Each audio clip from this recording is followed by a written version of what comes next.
Hello, hello, can you hear me at the back? Alright at the back? Right guys, just want to say sorry for the delay, but as most of you know, there's been a major accident on one of the motorways, so people still trickling in and will be throughout the day. Mobile phones, obviously, you can all turn your mobile phones off, that'd be fantastic. The way you came in is the way you go out. If there's a fire or a bomb or anything bad, someone would be bad BO or anything like that, just like right outside there. Our first speaker. Now, spoke to Dave about 3 years ago now, Dave, I think it was, wasn't it?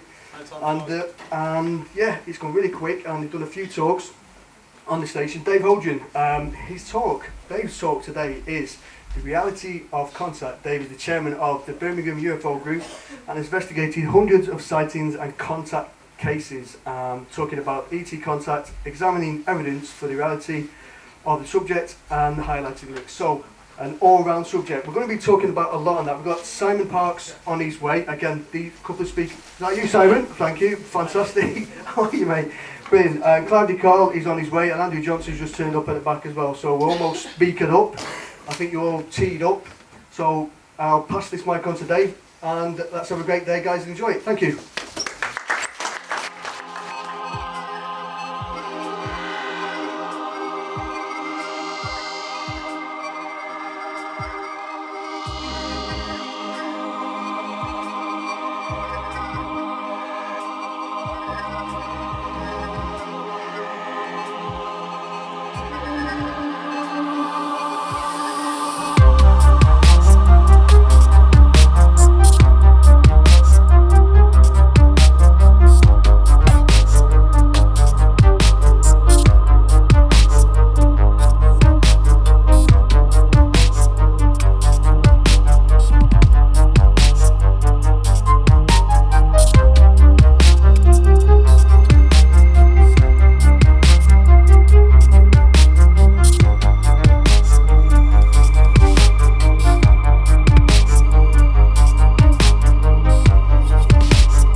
Good afternoon, everybody. I was going to say good morning, but that's no longer an option. Pity that. Yeah, as you saw in the introduction, and what Paul's just said, I'm the chairman and investigator for Birmingham UFO Group.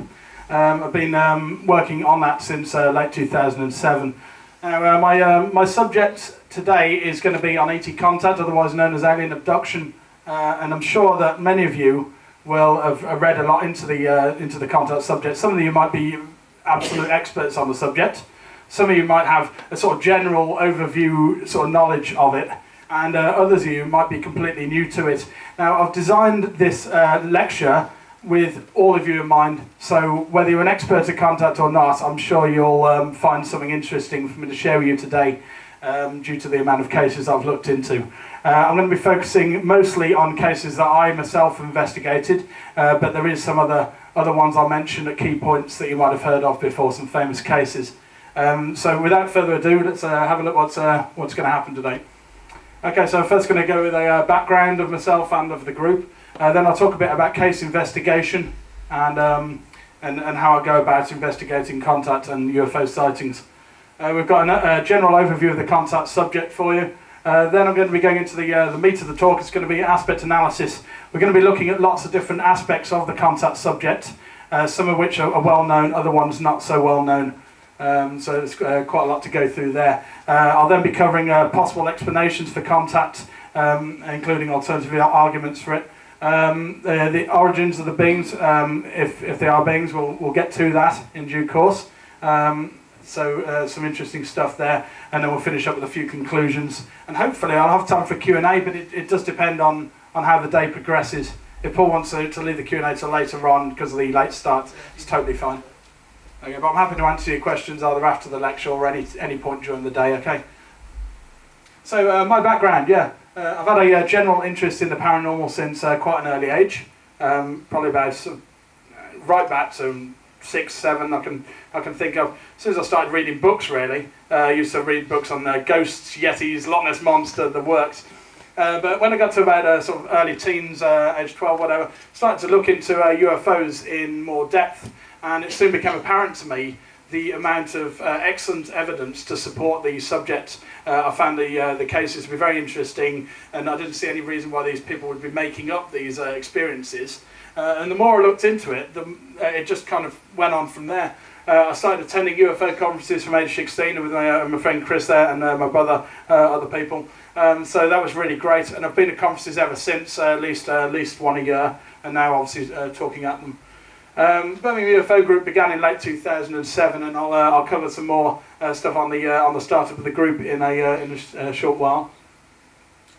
Yeah, I had my first UFO sighting at Warminster in the summer of 2009. So even though I've believed in the reality of the subject for many, many years before that, I was lucky enough to see a UFO in Warminster. Now, for any of you who are au fait with the UFO subject, might be aware, Warminster is one of the UK's UFO hotspots. They had a mass wave of sightings there in the late 70s to early 80s, and ever since people have claimed to see UFOs. I'm sure that there's some hoaxing in with that, and some of the not every single case that's come out of Warminster is the real deal, but there's certainly a lot of experiences that have happened, and I've talked with people firsthand who've had absolutely incredible things happen to them there. So because it's a UFO hotspot, they run this conference there called the Weird Paranormal Conference, which some of you may have heard of. And it's mostly focusing on UFOs, but it also touches on ghosts and other elements. And halfway through this conference, they had a skywatch on Cradle Hill. And Cradle Hill is it's just a hill just north of the town, and it's really famous for UFO skywatches. So they figured, because it was a 2-day conference, on the first evening they'd have a skywatch up on the hill. And it's right next to MOD-owned land. There's a photograph of everybody gathering for the skywatch in early evening. So there's about 50 people up there to begin with TV cameras and all sorts. It got to about 11:30 at night, and most of the people had gone home. I could talk a lot more into this sighting. I'll just give you a brief overview. Obviously, my talk today is on content, not on my own UFO sighting. But it got to about 11:30, and most of the people had gone. And somebody all of a sudden mentions there's a jet coming in from over the town. And we look, and there's this dark object up there. It was against the black sky, so you couldn't really see the full shape of it. It just had a white light on it. And as it got nearer, we all realised that it wasn't making any sound. Now, all night you could hear, hey Richard, how you doing? We realised that you could hear sound right in the distance, miles and miles away, right in the distance, and it was obvious that this thing was moving like a jet. It was moving quite fast, it was quite sizable, and it was completely and utterly silent. Now, even if you had a remote controlled object of that sort of size, you'd expect it to be making some sort of sound. So we got the cameras on it, but I don't think anybody had any proper night vision equipment, so it didn't really come out. But as it got nearer, the white light on it, all of a sudden it just flares up really, really bright like this. And it's not like a strobe where it goes on and goes back off. It just stayed lit for a few seconds and then died back down. There was also a dark turquoisey coloured light on it, because I was right fixed on it, and I wanted to get a lot of information about what I was seeing. So it was a dark greeny blue coloured light, and I haven't seen that sort of colour on any other aircraft ever. And this white light continued to sort of flare up every few seconds. It came in, turned away from the hill and went off into the distance. Now, I can't say that wasn't definitely a hoax. I mean, it could have been a hoax, a very clever hoax, by somebody who knew that the skywatch was going on in that location on that night. But there's certain aspects to it which would have been very, very hard to hoax. And I got witness testimonies off other people that were there, and nobody could explain what they'd seen. They said they'd never seen anything like it before in any other skywatches. So it's an interesting one. It's on the Bufeld website if you want to have a look at the full details. I got married near Area 51 in February 2010, as many of you probably won't know. Many of you have probably heard of Area 51. Anybody who's seen the film Independence Day or countless other alien films, it's absolutely ingrained in UFO mythology. Now, we decided to go there for our wedding, and it was near the UFO Congress, which was going on at the time, and we either had the choice between going for a normal white wedding in the UK, or heading across to Las Vegas and then going to the UFO Congress, and just going on this mad road trip out into the desert and getting hitched at sunset by the black mailbox, which I know it's white there. It's actually called the black mailbox. It used to be black, and it's been painted white since. Any of you who got interested in the UFO subject will notice here's Larry Warren, He's the whistleblower at the Rendlesham Forest UFO incident, one of the biggest UK UFO cases ever. And then we've got Gary Heseltine there, another famous researcher, joined us for the day out there. It was absolutely fantastic. Saw both the gate entrances, went to the Little Alien in Rachel, a UFO-themed motel out there. It was brilliant fun. Anybody got any other questions about what happened with that week? Because it was great, just come and ask us anytime. So Birmingham UFO Group, it was first formed in late 2007, not by myself. I was one of the first members to sign up for the group, started by a couple of guys from Birmingham, Craig and Mark. And we started going down having monthly meetings. I started in a pub, and then we shifted off into a function room very similar to this one, in fact. So I was taken on as the investigator in early 2008. And that's because they realised that I had a big passion for the subject, lots of interest in it and lots of information about it. So they decided to take me on board as the official investigator for the group. And since then I've started to look into lots and lots of cases, and along the way I've worked with other people, including Richard Hall, who's just turned up. I've dealt with many cases over the years. I became the chairman for the group in the summer of 2009. Craig and Mark wanted to do it on a sort of short-term basis. They didn't have the passion to keep the group going for a long time, so they handed over the running of the group to myself as well. So we now hold monthly meetings with various lecturers and talks. BUFOG contactee support. Yeah, it was about 2010 this started came into being. I realised in the UK there was very little support for alien abductees and contactees. There was a few support groups across in America that you could go to, but America is obviously a much bigger place than the UK. Looking around the UK, there was not many official groups for contact support. So I decided to set up one, but instead of having an actual physical meeting, decided to do it through the internet. So I arranged a private chat room where contactees can talk about their experiences with each other, ask questions if they wish, that sort of thing. We hold regular talks online, so if any of you today here have had any experiences and want to get involved with that, just come and speak to me. So over the years, since early 2008, I've investigated hundreds of UFO sightings and now over 100 contact cases from around the world. I consider myself to be now one of the leading UK investigators in the contact field. A lot of researchers tend to shy away from the contact field because of the amount of spurious and unusual elements to it. They don't want to put themselves on the line by backing it or claiming that it's real. I've looked into many cases from all around the world. Obviously a lot from UK waters, but also some from Spain, France, Australia, America. I could go on. So lots of different countries. So let's have a look at how I investigate a case. So the witness will first get in touch via either email or directly by phone, or there's a sighting report form on the BUFOG website. That's a scan there off the site with the sighting report form. So you can just fill in the details, send it on through. I then discuss the experiences with the witness in depth, via however they wish, email, Skype, whatever. Sometimes if they live within sort of say a couple of hours of Birmingham, I'll drive out and have a face-to-face interview with them. Sometimes that's not possible, obviously, if they across the far side of the country, so too much petrol involved. But with a lot of contact cases, I like to do that because people tend to have a lot of experiences through their life. With UFO sightings, you can have just a single sighting of something, and you can go over the details of that in about 20 minutes or something. With contactees, it can sometimes take up to 6-7 hours to go through everything they've had happen to them. So I tend to go with an interview then, if possible. So I asked the witness to do drawings where appropriate, many of which you'll see in the talk today. Hypnotic regression, yes, I work with a hypnotherapist in Birmingham, and in cases involving contact. And for any of you that don't know about what regression's about, basically puts you into a kind of a very relaxed state where you can remember additional details on things that have happened. Now it's possible to do this with something completely normal, so you can say take somebody back to their 8th birthday and they'll describe what they were having for breakfast on their 8th birthday. They'll actually act like they're 8 years old while in this kind of state. And it's similar to hypnosis, but it's not as deep as hypnosis. They'll still be aware that they're in the room, but the memories come back a lot clearer. Now, it's very controversial. Some researchers don't back it at all, and they believe that you can lead somebody using regression to remember false experiences. And that's entirely true. You can have seen some scientific evidence that backs that you can, in fact, implant false memories. However, the regressions I've sat in on, they never leave the individual at all, other than saying, tell me what happened next. They keep the conversation going, but they don't tell them anything. They don't say you're seeing beings or anything like that. They get it from them. So the experiences are completely coming from them. I've sat in on over about 15 or so regressions now, and I totally back it as a real way of getting back additional details. So I then write up and publish the case report on site. This is something that I do, and many researchers don't do this. That would include, say, Nick Pope at the MOD UFO desk, I'm sure many of you have heard of. The MOD used to take in case reports, and they'd just basically stash them on a system. And they're now releasing them in batches for the public to divulge and have a look at.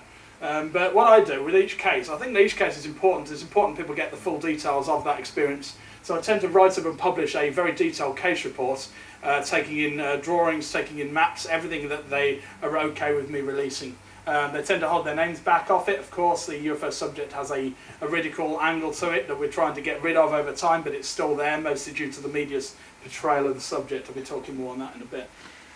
So I do tend to remain in contact with them and keep the report updated as necessary if they wish. Sometimes they'll just give me the details and that'll be it. And sometimes they won't even want to talk to me again, and they'll just won't even give me a contact number. So we're just left with the initial information. So, what is contact? Dictionary definition of contact is a touching or meeting as of two things or people. Now, in ufological terms, what we mean by contact is direct interaction and or communication with beings commonly referred to as aliens. There are different types of contact that can occur. You've got visitation. I'm going to go through these in a minute. Abduction, you've got psychic vision, communication, and observations. 5 different types of contact experience that individuals tend to report. Let's have a look at those. Okay, visitation. Quite a creepy picture, that one. One or more beings appear in the close proximity to the individual, quite often in their bedroom at night. Sometimes it can occur outside though as well. They sometimes interact with or speak with the individual, not always. Sometimes they'll just come sort of take them and they might have missing time. Other phenomena often sensed or observed during that experience. Weird light phenomena, strange sounds, vibrations through their body, all sorts of things. And we're getting more into those in a bit again. It's often, though not always, precedes an abduction experience. And sometimes they might have the visitation, but they might not have any memory of the abduction experience, which meant that they were abducted, but they don't remember it. So all they can tell me about is having the visitation experience. Right, abduction. Many of you, if not all of you, all heard of alien abduction. It's absolutely ingrained in the media. So taken usually without consent aboard a craft or other location. So sometimes they're not well aware whether they're definitely on board a craft. They might not see the outside of the object. They might just be in this other unusual place, which quite often would fit with a craft or futuristic-looking, strange environment. Often subjected to medical-like procedures. They sometimes meet with and communicate with beings of different types. Sometimes given the chance to explore the surroundings, so they're not always in the one location. Sometimes they'll actually be shown round the location by these beings. And they're usually put back close to or exactly where they were taken from. There are numerous side effects and after effects, absolutely loads of different side and after effects. I'm going to go through some of the main ones today in my talk, but there are other ones that I just don't have time to mention. It's a really, really complex subject. Psychic vision, okay. So what happens with the psychic vision? This is where they're not taken anywhere, but they have a vision in their mind of actually being aboard a craft or seeing beings, but they know that they're still in their own bed or still in their own location, but they're seeing somewhere else. Sometimes they can hear sounds or communication with that. They might hear voices of the beings talking to each other or talking with them. They can sometimes be this can sometimes be a flashback to a previous abduction. So they might have had an abduction experience and then they're having a very visual, extreme flashback to it, where they're remembering aspects of what happened to them. So it might not be a psychic thing, it might be just a very visual recollection. Communication, there's no visual perception of beings at all.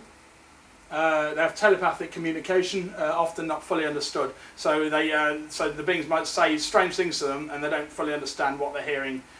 Sometimes it can be words, sometimes it might not even sound like words to them, but they get the feeling that they've had information given to them, and it's sometimes referred to as an information download. It can include highly complex mathematical symbols, sometimes even formulas, this sort of thing. Sometimes it'll be words, actual questions, lots of different things can come through. It can occur alongside other experiences, so contactees can have, say, a number of abduction experiences and then also have these communication type episodes where they haven't been taken, but they can hear stuff going on. observation. So with this one, some people wouldn't really class this as contact at all, but I still think it kind of is closely related.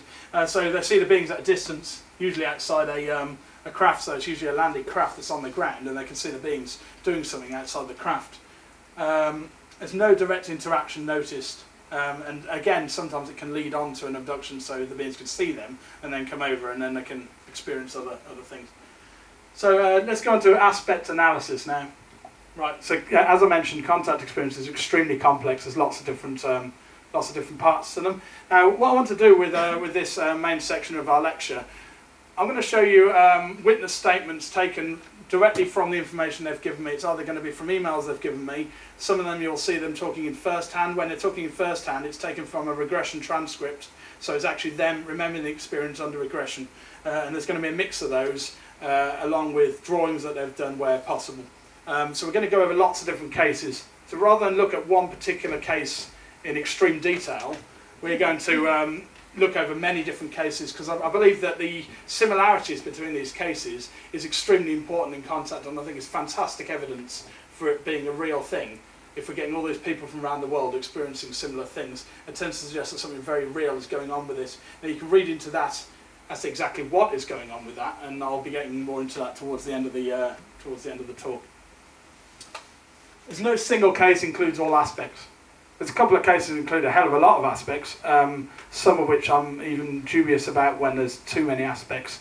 You have to start wondering whether the person is fabricating stories and has read all about contact and then basically set themselves up to have experienced all those different things. So some cases they can see lots of different aspects, in other ones it might just a few of them might come through.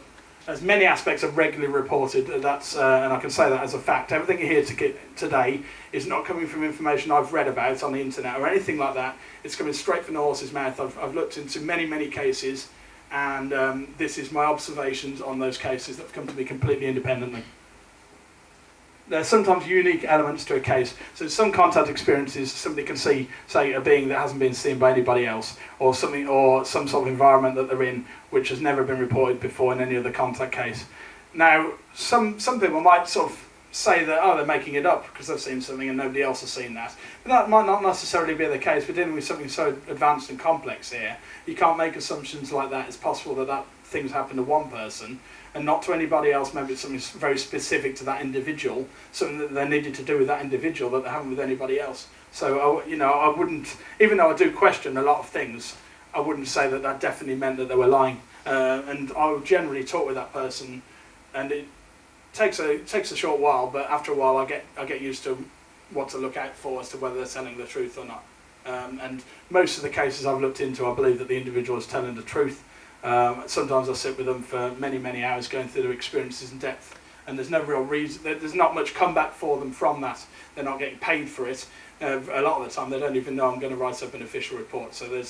So all they're getting is the ability to tell me about their experiences and hear my comments on those experiences. So that's not really much of a comeback for making up a completely fabricated story. There is some contact cases where people have gone full public and tried to get money from it and tried to sell it to TV companies and that. And even though that's suspicious, you still can't put out the question that their experiences aren't real and that they know that they're so wild that they want to try and make money out of it. And that's entirely down to the individual. They can do that. And some researchers obviously will say, oh, you're lying now, we're not going to believe your story because you're selling it for money. But that doesn't necessarily mean that they haven't had a real experience. So don't just take my word for it. What you're going to hear here is lots of, well, not here, you'll see on the screen, lots of witness statements taken directly from the details they've sent me. So it's not me who said it, it's them. So let's go through them. So we'll start with the different types of beings that are encountered. So being types. Right, so there's a number of different types of being that turn up in the majority of contact experiences. 4 different types that I regularly get reported to me. And then there's other ones as well. So we've got greys, we've got Nordics, reptilians, mantids, and other. And other, I'll cover briefly some of the other things that have been reported.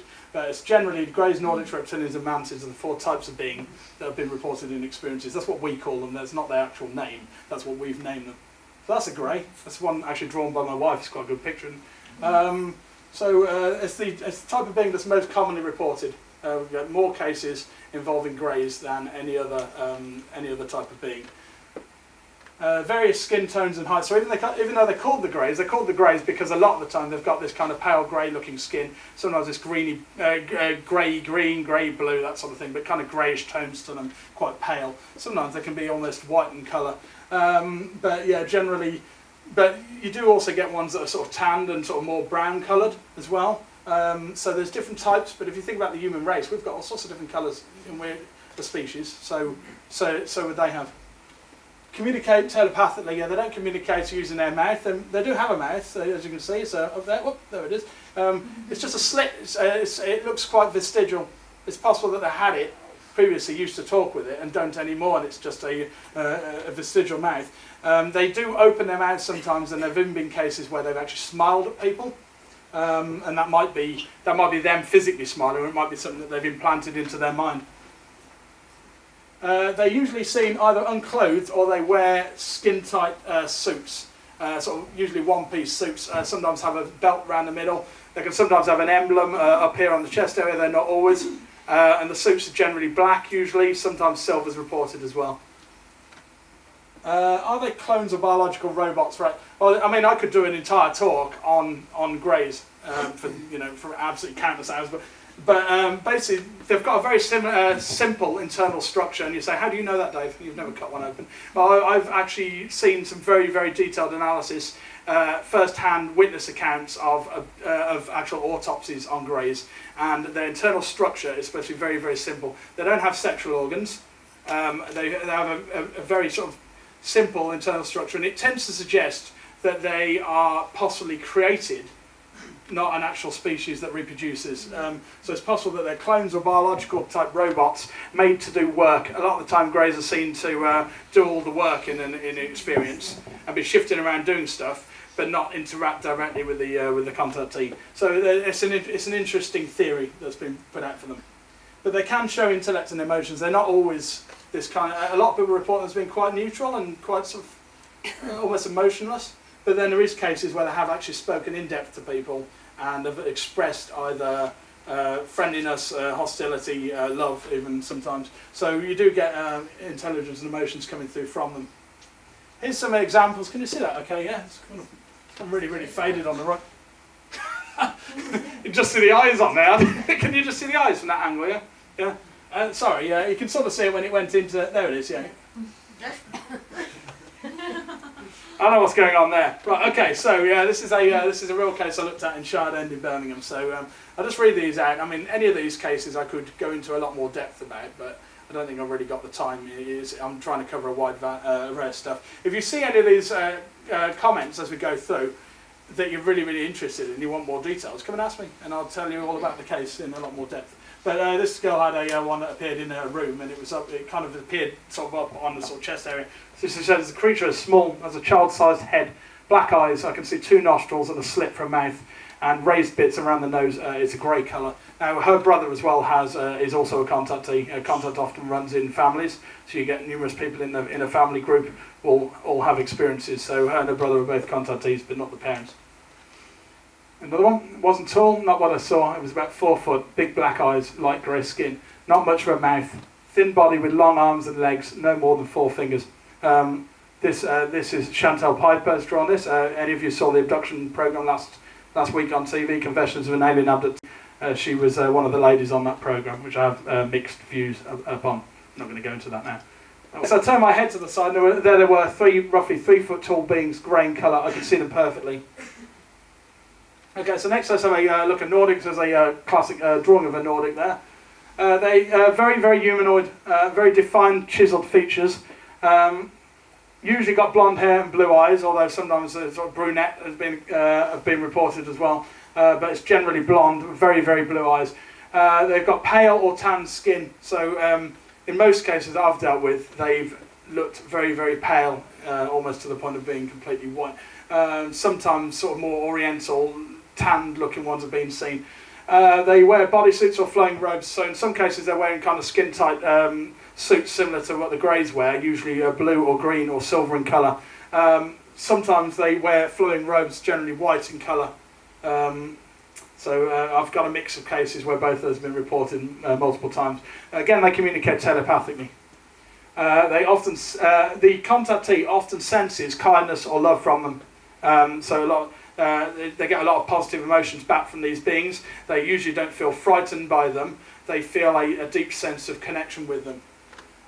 They do have a possible link with the human race. Again, I could talk about that for hours about the possibilities for that. It's very unlikely that they would have evolved on a complete, let's say they're from elsewhere, that they would have evolved separately and just happened to randomly look exactly like human beings. I find that extremely unlikely. It's likely that they've got some direct link with us, but I won't go into that too much at the moment because I could talk about that for ages. And let's carry on through. So there's a few drawings of Nordics. They were about 7 foot. I don't know whether they were male or female. They had very pale faces. The hair was not wavy but flat and long, pure blonde colour. They looked angelic. Smooth, almost plastic-like skin. They were wearing long white robes. Now remember these as we go through. Each of these comments that you're hearing are from completely separate cases, sometimes separate countries. 2 beautiful beings were standing at the feet of the couch. They had blonde, shoulder-length hair and wore blue clothes. There was a symbol on the upper part of their clothing. I just remember thinking it was not a Christian symbol. I thought this strange as I was convinced they were angels. So this is very interesting because the lady's she's religious. And she assumed that she was having an angelic experience and meeting with angels. So she didn't even say, oh, they're aliens straight away. She come to me and she said, I think I had an experience where I met angels. And she was amazed that the symbol didn't seem to match, it wasn't a cross on them or anything. So she was confused by that, which is very interesting. There's a man, he's looking at me, he's kind. He's tall and he has blonde hair and blue eyes. He's wearing green. It's like a jumpsuit. There are other people too. They're all beautiful. So this contactee kept on, which I actually did a lecture with quite recently. We did a joint lecture. She referred to them as beautiful. And a lot of this information didn't come through until later on. At first, all she could remember from them is that they all looked very beautiful. She kept going back to that. Reptilians. I'm sure many of you have heard of these guys. Lizard-like humanoids, so they're kind of like half lizard, half man. So if you cross the two, that's what they kind of end up with. You do get some that kind of look a bit more like greys, that look almost like a cross between a lizard and a grey. You can get that sort of thing. We'll move on to the reason for that later on. They've got green or brown scaled skin, usually dark green in colour. Usually very strong body frame. They're usually reported to be very muscular, very strong arms and legs, torso. Again, they are seen either unclothed or they again wear robes. Usually when they visit the individual, they're usually seen unclothed. The ones seen during abduction experiences can sometimes be wearing robes. They work alongside the other species. So all these species I'm talking about, the Nordics, the Greys and that, they don't work independently. You don't get cases where just Nordics are seen or just Greys and that's all. You do get those cases, but you get other cases where Greys and Nordics are seen working together, or Greys and Reptilians are seen working together. And this tends to suggest that all these species are involved towards common agendas and that they've got some sort of agreement going on between these different species, and they're all working towards similar aims. They can be extremely frightening, Reptilians, to the individual. This sense of fear goes, obviously they look quite scary, dinosaur type thing, but at the same time, there does appear to be something more than that. They get extreme terror from them sometimes. They do possess a shape-shifting ability, or so it's been seen from numerous cases and reported that they can shift into human shape. And this has led to some conspiracy theorists believing that they are trying to sort of take over the governments of the world. Very famous David Icke, I'm sure most of you, if not all of you, will have heard of David Icke. So he believes that the reptilians are involved in some sort of takeover plan on the Earth. Now, I don't want to sort of stress that whether I believe that or not. I believe that it would be possible for that, but I haven't seen enough evidence for me to fully take that on board. What I will say though is that I've seen enough evidence that the reptilians are very, very real and have been seen in lots of different experiences. Do they have malicious intent? Possibly. A lot of people report that they're evil and up to no good. But then if you think about the human race, we've got people who can be really, really good, and we've got people who can be absolutely evil. So why would the same not apply to other species? And you'll hear Simon talk more on that in a bit, no doubt. There's another one. Quite a good drawing, actually. It's one of the best drawings we've had off any of the contactees. I spoke with a lady who was an artist, so she drew what she saw. So she had a horrible vision of an awful creature, grey-green coloured, with pointed teeth and tongue. Spooked me so bad I couldn't sleep and fled out of the bedroom. She's also got an implant in her arm, which I'll move on to in a bit. You'll actually see that. Reptilians, okay, there's another one. I was able to inspect the arm. It was very muscular and covered in tight, shiny green scales. It had 3 fingers and a thumb with brown pointed nails. So he saw he got a vision there of its eyes and its arm, which it had kind of holding over him, and he was taking a good look at it. Again, sorry that picture's died down there. I opened my eyes and saw a hand with talons. I followed the hand up, and there it was, this lizard thing. It had a rounded head with a protruding nose and mouth. Its body looked muscular and was very, very dark green. Okay, so next we'll move on to the mantids. Right, these are only occasionally reported. I've dealt with a handful of cases involving mantids. They're quite rare. They're very, very tall, usually about 10 foot high, 8 to 10 foot high is reported. Very insectoid looking. A lot of people there's huge eyes that wrap around the side of the head, and a lot of people think that they're looking at some sort of giant insect. They often describe them as, say, reminiscent of a praying mantis or a grasshopper. Obviously mantid, that's where they got their name. Again, that's not what they call themselves, that's what we've termed. But some people say, oh, I'm looking at this giant bug, I'm looking at a giant grasshopper, what's with that? They often wear loose purple red robes. So there is some cases where they're unclothed, but in many cases they're seen to wear these either dark red or purple coloured robes, usually with a flowing cloak, and quite often a hood that's kind of loose fitting, hang down. And the amount of cases where where you get the same thing reported, and you have to remember that mantids are not widely publicised about, so most people wouldn't even have heard of it unless you look into contact in depth. So you can't say that they've just watched X-Files too often. I'm pretty sure they never covered mantids in X-Files at all. They do make clicking noises, which is interesting. Like an insect, they're reported to make clicking noises, and they have also spoken to people telepathically. Often viewed as higher beings, and what I mean by that is that a lot of people see them as benevolent. They also view them to be quite higher up and in charge of what's going on. Sometimes people have seen sort of a mantis standing at the back of the room while the greys or other species just go to work with what's happening, so they kind of hang in the background, which is interesting. Here's a few different ones of mantids. It looked like a mantis with very large eyes curving around his head. I think he had a small nose and mouth, and I think he was a dark green colour. He was wearing a hooded robe. It was made of what looked like thick velvet. This is one of the cases where they came to me and they didn't have a clue about abduction or about aliens or anything. They just come to me and they said, I had this really weird experience. I saw this giant bug, and I had to tell them, yeah, we know what that is. It's been seen in other cases. The lady was very, very surprised that I had other cases involving that. This is actually from Simon, who's going to be talking in a bit. This is a drawing that he did of the beings he saw, and I'm sure he'll have some others to show you. They really do not want me to see their faces or their bodies. They have expended a massive amount of effort in keeping this from me, and no wonder. I worked very hard at breaking their barrier down, and finally I got a partial face view and a partial body view. I now know why they've gone to such great lengths. So again, it's not publicised being types. They're quite rare. So you can read into that as being, in fact, more plausible than cases involving greys, because a lot of the public have seen greys on TV or on adverts or whatever. There's another one. His head was different and his eyes were big on the side, and the first thing I thought was praying mantis, but why did I think that? So that's from a regression from Australia, and I looked into the case, but the regression transcript was passed to me by Mary Rodwell, who many of you have heard of. She's looked into many contact cases in Australia. And again, he was very confused as to what this thing was. He was like, why am I seeing this giant insect standing in front of me? Other beings. So there are sometimes other species reported. Dwarf blues, made famous by the film Communion, if any of you have seen that, Whitley Strieber. Whitley Strieber is an American contactee, quite well known, and there's a good load of evidence to support his experiences. The dwarf blues are sometimes seen alongside the greys, and they're called dwarf blues because they've usually got blue skin, although I've had cases where they've reported a kind of orangey sort of tan type coloured skin as well. They're usually really, really short, with like right down here, little things, and they're sometimes viewed as almost like a pet of the greys, rather than actual. But they're certainly workers. They seem to help out with the experiences, and again, they can be quite frightening to people, and they usually wear hooded cloaks, hooded robes. Light beings, right now, light beings could actually be greys in disguise. So a lot of the time when I've had people report light beings, they're usually shaped like a grey, yeah, so that tends to suggest it's an image that this grey is projecting. But basically, they're usually described as being the shape of greys, but they're glowing white, or sometimes golden colour. And I've seen enough cases involving light beings to, you could say that they're definitely a real thing, whatever they are. You know, you've got feline-like beings sometimes reported, lion-looking beings.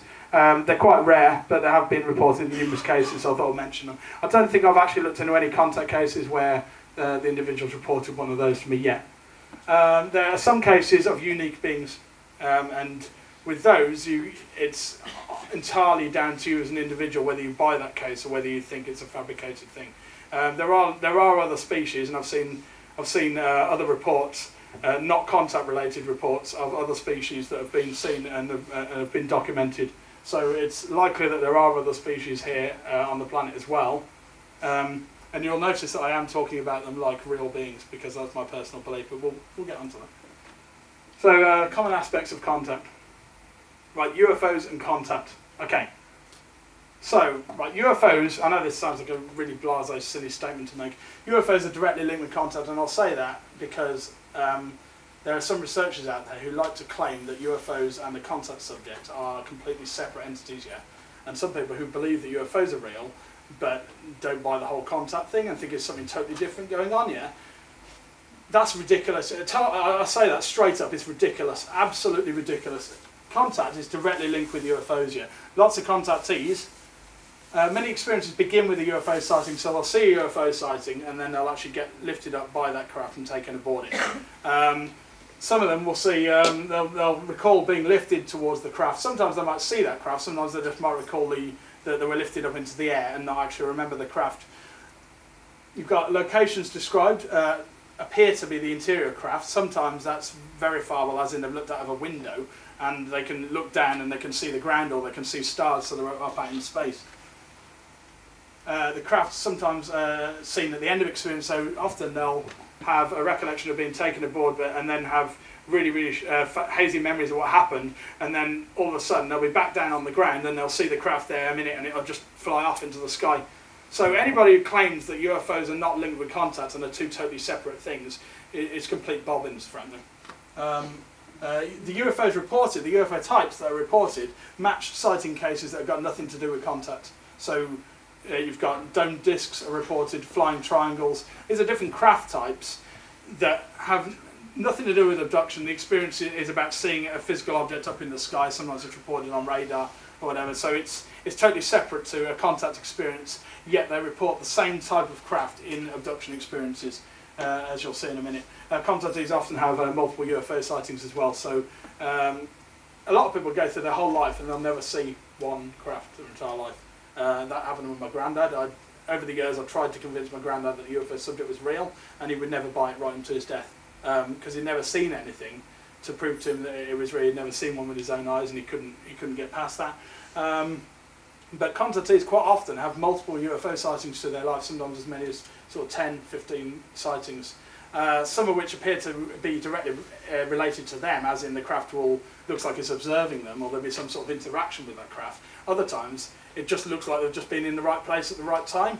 But you have to ask yourself, how many times can that happen? For it to be unrelated. Let's have a look at some examples. I stared out the window at this large spherical object. It was glowing an ultraviolet blue colour and was extremely bright. So these are all UFO sightings that have led to contact experiences or have been after contact experiences.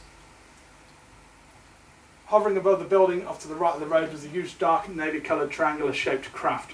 This is again Chantel's case, the lady on the programme last week.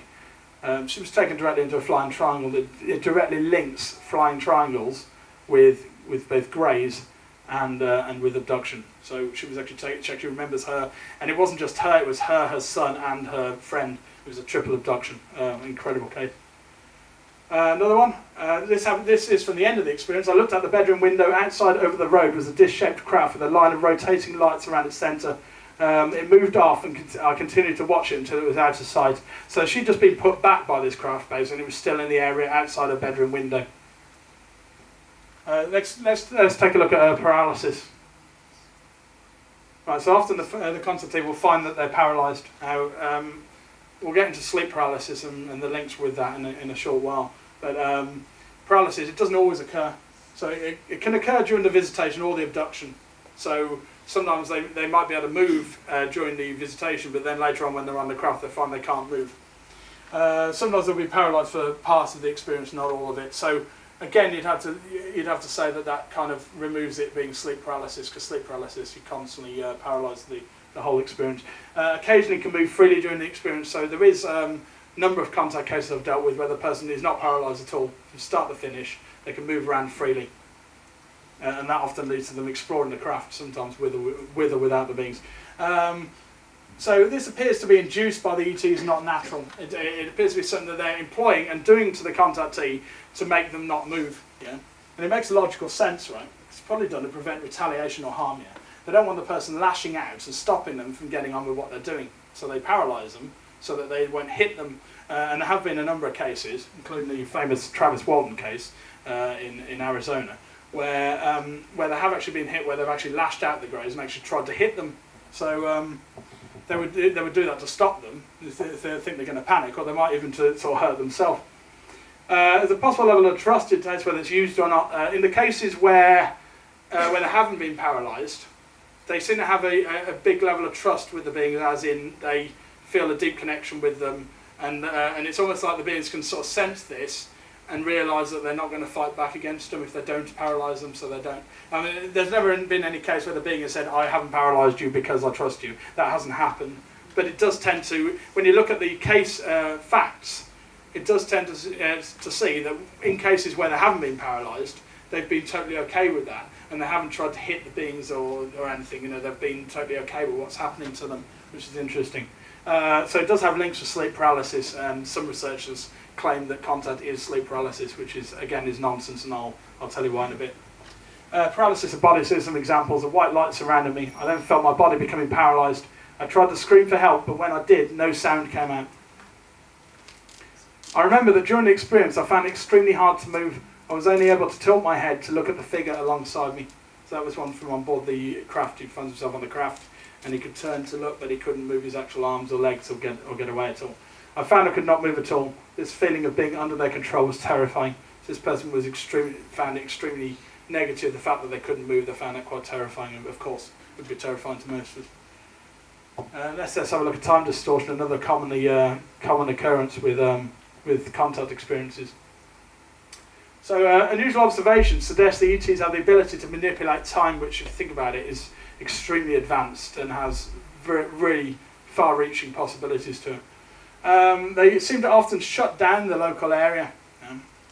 So contactees are unable to wake up other people that are present in the room. So let's say there's a couple, they're lying down in bed, one of them wakes up, they're going to have a contact experience, the husband can be lying asleep next to them, and they try to wake them up, and no matter what they do, they won't wake up, and you'll see some witness statements of that in a minute. So it appears that the locality has been shut down by these beings, and and again, it all fits with them wanting to get on with what they're doing, they do that. And it also probably means that there's less likely to be seen by other people in the area. If they're shut down, they're not going to experience it. It allows them to get on with it without any retaliation. Surroundings can appear completely silent and frozen in time. So people report before contact experience begins that everywhere is just completely silent and dead, like so silent that even the sounds, even at night time, you still get sounds and that sort of thing, sounds from outside and that. And in these experiences, they feel just complete utter silence. And sometimes the movements can seem to be extremely sluggish, so they report like leaning over to try and wake up the person next to them, and it's like they're moving in slow motion. Incredible. The links between the cases are absolutely wild, and it tends to suggest it's a real thing that's occurring. It may be the reason why abductions are rarely witnessed. So people are like, well, if these abductions are going on all around the world, how can we never see them? Well, if they're shutting down the local area, then anybody that was in the area that would have seen the abduction won't remember it anyway, because they'll just be frozen still or whatever. And it's also possible that a lot of abductions take place in more rural areas. And again, I'll show you some examples of that. So it's been noted with both UFO contact cases and UFO sightings. So it doesn't necessarily need to be a contact experience for this to happen. I've dealt with UFO sightings where people have mentioned the same things, have mentioned this kind of shutdown of the local area, or time distortion where their movements have gone in slow motion. So again, it appears to be some sort of thing that the beings are actually employing, rather than just a kind of natural thing created by the mind. So here's some examples. Everything was completely silent and still, and I realised that time had frozen. I turned towards my partner, but the movement was extremely sluggish. I then tried to wake him, but he would not stir. Two completely separate cases. This is, my husband was asleep next to me. I tried to wake him up, but no matter how hard I hit him, I hit his arm, he did not move. It was like he was shut off to what was taking place.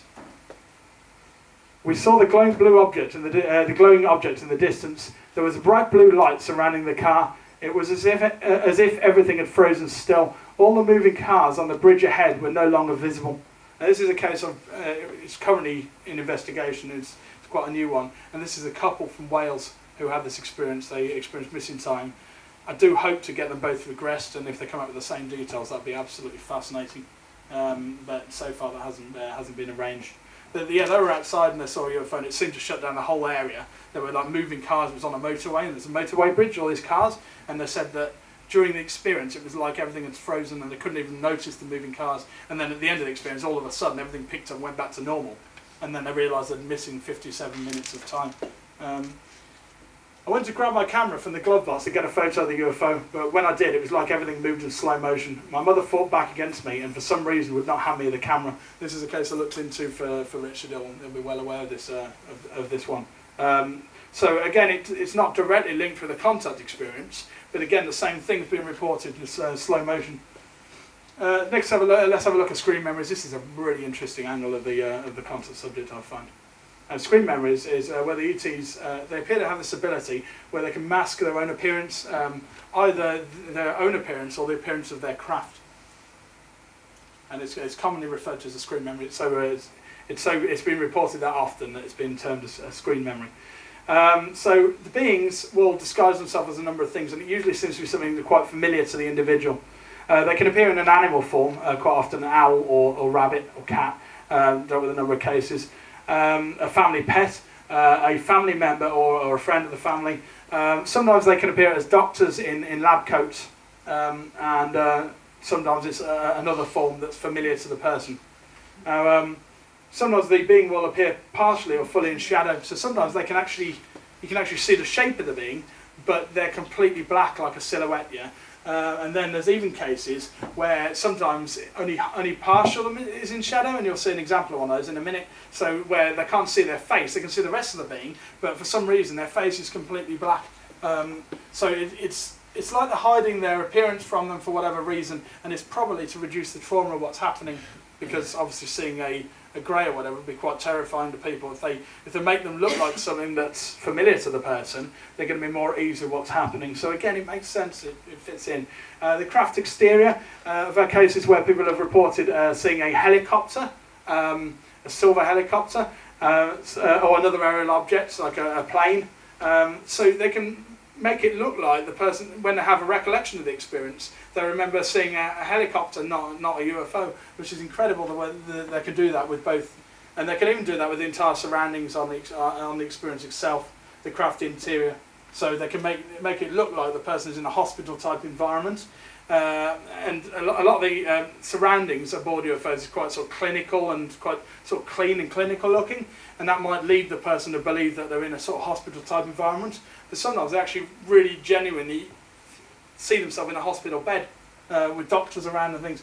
They can't do these home or other familiar locations, so they can even make it look like they haven't taken them anywhere, like they're in their own house. And quite often with that, they'll notice that there's something not right about the house, like it takes too long to cross a room, or the cupboards are the wrong size. So it's kind of like they're putting on this kind of persona to make it look like their own property, but it's not fully working, and they can tell that it's not right.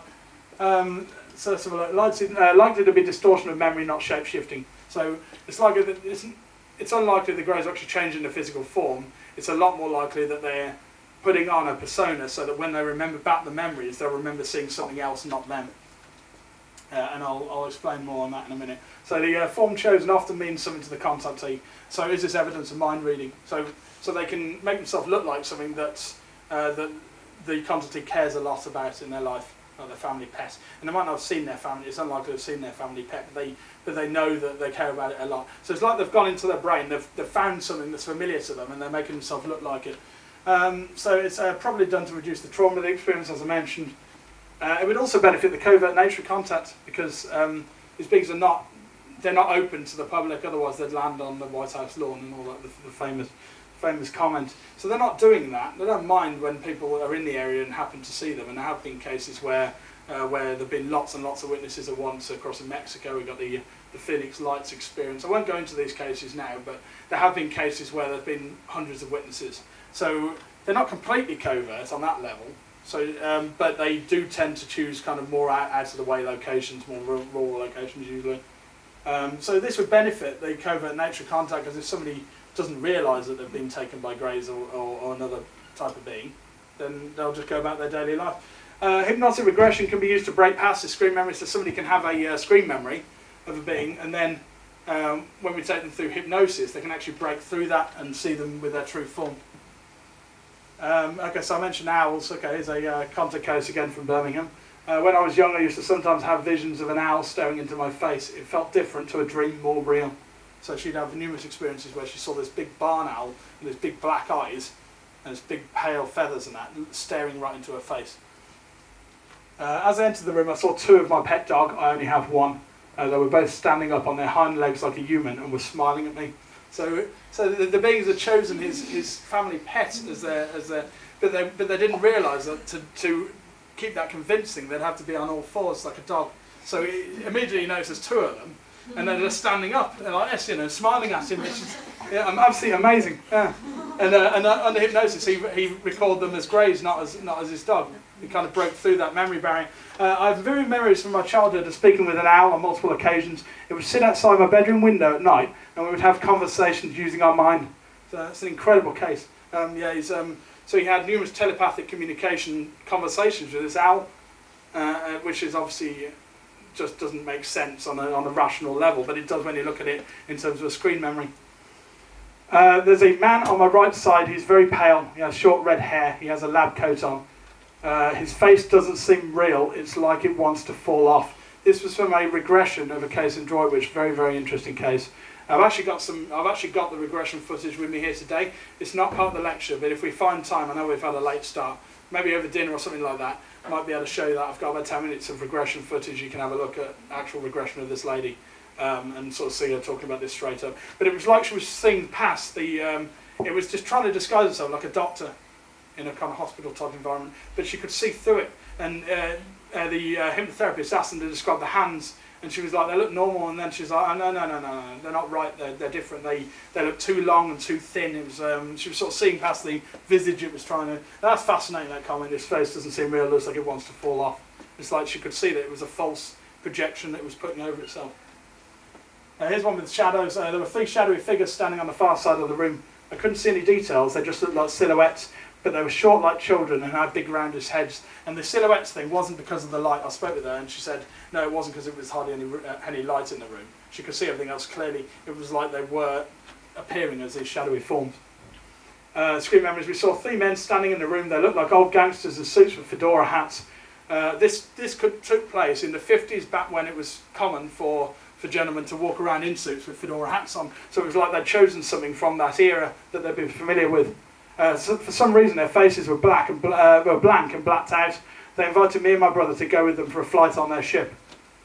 So there's two contactees there, young age. Here's another one. This is one with where the craft is disguised. When I was at primary school, I remembered a helicopter landing in the playground. The pilot took me for a flight on it. I know that isn't logical and could not have been what took place. And later on, again, she broke through that memory and saw it as a silver domed disc, and the pilot was a grey. If I recall correctly, she said the pilot had these big sunshades on, and she was seeing the grey's eyes, and obviously you can see the similarity between the big sunshades and big black eyes. Very interesting. Altered frame of mind next. Let's have a look. So during the experience, the contactee will often act differently to how they would usually act.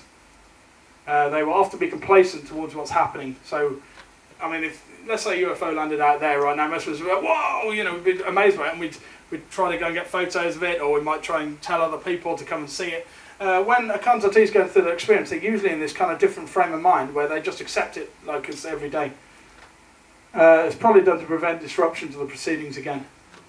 And it may also stop the contactee from asking questions. So sometimes they can have an experience, but because they're all complacent of what's going on, they're not puzzled by it, so they don't ask the beings any questions. Well, they just let them get on with it. Sometimes evidence of direct mind control. Yeah, so sometimes a contactee can be led to a particular place, and with this, it's usually a more rural location. So there was one case I looked at recently where he remembers in the middle of the night, almost like sleepwalking, he remembers going down his road after dark with the street lights on, and he walked down to this farm-like area, this more rural area with fields, and he didn't know why he was going there. He was just walking there. And then when he got there, this UFO came down in the sky in front of him and took him aboard. So it was like it was doing it because it was out of the way and less likely to be seen by other people, I'd imagine. The beings could sometimes initiate these feelings. So sometimes there's a direct link between the... So the person will be really, really terrified by what's going on with the experience, and then the being will do something. They usually either stare directly into their eyes, or hold their hand, or put their hand on their head. Those three things have been reported numerous times. And when they do that, they get this mad feeling of relaxation and calm comes over them, and they relax right down and stop panicking about what's happening. Again, it can happen with UFO sightings as well as contact. So where they haven't actually seen any physical beings. They've just seen a UFO, but then they just totally accept it like it's an everyday occurrence, and often that results in them not getting a camera and trying to get a photo of it. So people sort of say, "Well, where's all the photo evidence? You know, if we've got these UFOs that are everywhere, how come we haven't got really decent photo evidence?" And that's which is actually not strictly entirely true, but it's one of the reasons why sometimes photos aren't taken or video footage, because they're in this different frame of mind when it happens. So here's one. The object was much closer now, down over the field. It looked like a row of bright lights, but instead of panicking, I just accepted it and went back to bed. So there's a UFO. It's come right down outside her house, within 100 yards of her house. Now, does that sound like a normal behaviour to do that? You see that outside your window, and you don't wake up your husband or your kids or anything. You don't start panicking or anything. You just say, "Oh, okay, go back to bed." There was a boy standing on the far side of the room from us. He looked a bit older than us and was naked. He was staring and looked to be in some kind of trance. So this was from an experience where the lady went aboard a landed craft, and they actually saw somebody else aboard another contactee who'd probably been taken previously, and he appeared to be in this sort of trance-like state and just staring. And they were a bit embarrassed because he was unclothed, so they didn't talk with him directly. Through the whole experience, I felt completely calm and relaxed. It was like they had done something to reassure me that everything was all right and I would not come to harm. And let's also look at the sense of connection. So as I mentioned earlier on, the contactee will often feel familiarity from the beings, and this can happen even if they don't recall any previous abduction experiences. So it's like when they see them, they feel like they know them and that they've seen them before in their life at some point, but even if they can't physically remember that. So they sometimes treat the beings like their extended family, so they sense a deep connection with these beings, and often they will kind of have a family that they think is a normal family, a human family, and they'll also treat these beings like an extended family of some kind. Occasionally they can fully understand what's happening during the experience, but not when they recall it later on. That's very, very interesting, that, yeah. So during the experience, they feel like they understand exactly what's going on. They understand what the beings are, they understand why they've been taken and what's going on with it, yeah. And again, that leads them to not asking any questions. So ask the contactee, well, you've been taken aboard, it's weird being in front of you, why would you not ask it where it's from and what it was doing with you? And they said, well, at the time, it just felt totally normal to me, I just felt totally relaxed with it, like I understood. So when I saw the beings, I felt like I knew them. It was like I'd seen them before, but I don't know where. I knew exactly who they were and what they were doing with me. To me, they felt like another family. I had my normal family on Earth, but also my other family out there. They were both of great importance to me, and I've heard this off numerous contactees, and I'm sure Simon will probably be speaking some more on this in a bit. I don't know why, but this one felt like my older brother to me. He never spoke to me and told me this directly, but I sensed that I'd always known him. It was a feeling of security like you get from an older brother or sister. So the person felt this relationship with this being that they'd never seen before, and he didn't even have to talk with them. It's just they saw it and they felt connected with it like a family member. Let's have a look at missing time. It's a very, very common occurrence. In most cases, memories of the experience are fragmented and incomplete. That's very, very true. In almost all cases, in fact. If you ask somebody who had a contact experience to describe the second when they got taken, right up to the end of the experience till they were back, usually there'll be gaps in that memory, if not long periods of time. Sometimes the periods of time cannot be accounted for, so sometimes they can be missing most of the experience. They might see a light in the sky, bang, 3 hours go by, what on earth happened there? Other times they'll remember part of the experience and not all of it. There's cases where the incident's been forgotten completely. So any one of you here today, including myself, could be a contactee, we don't even know it. But I personally believe that I am not, because of my interest in the subject and my understanding of it. I'm not getting any kind of, there's nothing there saying this has happened to you. You know, I don't think I'm a contactee at all, but any of you could be without even knowing it. So it can occur with UFO encounters as well as contact, this missing time. So somebody can have some. They don't have to see the beings or be abducted to have missing time. They can have a complete missing time gap of the entire UFO experience. So again, it's showing a power that they're doing, some advanced thing that they're doing that we don't fully understand yet, and that can clearly come out of the actual craft itself to them. There was a case I looked in Erdington in Birmingham where there was 2 witnesses and there was a landed craft came down right in front of them in the road. Now he doesn't remember going aboard the craft. It's possible he could have, but he doesn't think he was. He just thinks it was there, and then it kind of took off again. And in the morning, they couldn't remember it at all. Both of them had completely and utterly forgotten about the experience, yeah. It only came back to them about 5 years later when they moved away from the address. And then one day, he had this strange inkling that there was something had happened, and he remembered this black triangle. And he rang with his friend, and he was like, do you remember that instant we saw that black triangle outside the house? And his mate was like, yeah, why did I forget all about that? Absolutely fascinating. It's unlikely to be blocked out naturally by the brain. Some people suggest that this missing time is due to the high trauma of the experience. Well, you could say that if the person was taken aboard and horrible stuff happened to them on board the craft and that sort of thing, and it was a type of traumatic experience. But I wouldn't say that seeing a craft at a distance up in the sky is particularly traumatic. If I go outside and see a jumbo jet in the sky, I don't block out the memories of it, you know. So I don't buy that it's natural. I believe that it's something that they're employing. More probably some of the ETs are employed directly, and it may not always fully work, so it's possible that they're trying to block out the entire memories of the experience, but then sometimes they have some recollection of it, like fragmented memories come back. So it's a very, very interesting aspect of contact. Sometimes the individual fully remembers the experience, so again, this might be down to trust. They might, if the beings believe that they won't go and talk about it to everybody, and will accept it, and can actually go about their daily life knowing about it, maybe they'll leave this off. So there have been people who have fully conscious memory of it. So any of these one aspects you can look at and you can say it happens sometimes, but it doesn't always happen. You can bypass the memory block using regression, as I mentioned. So sometimes I have this period of missing time, but under regression you can actually fight against that. And sometimes there's actually pushback from that during the regression. There's one lady we regressed, and she was saying, they won't let me tell you. We were like, what happened next? She's like, all I see is blackness. They're not allowing me to say. So it was clear that they, I presume the beings, were stopping her from talking about the experience with us. Is this for the contactee's benefit or their own? Well, I can't fully answer that. Benefits for the contactee would be reduced trauma, and they can go on with their daily life with minimal disruption because they've got no idea what's happened to them. Benefits to the ETs, it's easier to remain covert, as with many of the other aspects that we're talking about. The contactee is less likely to speak of the incident with other people.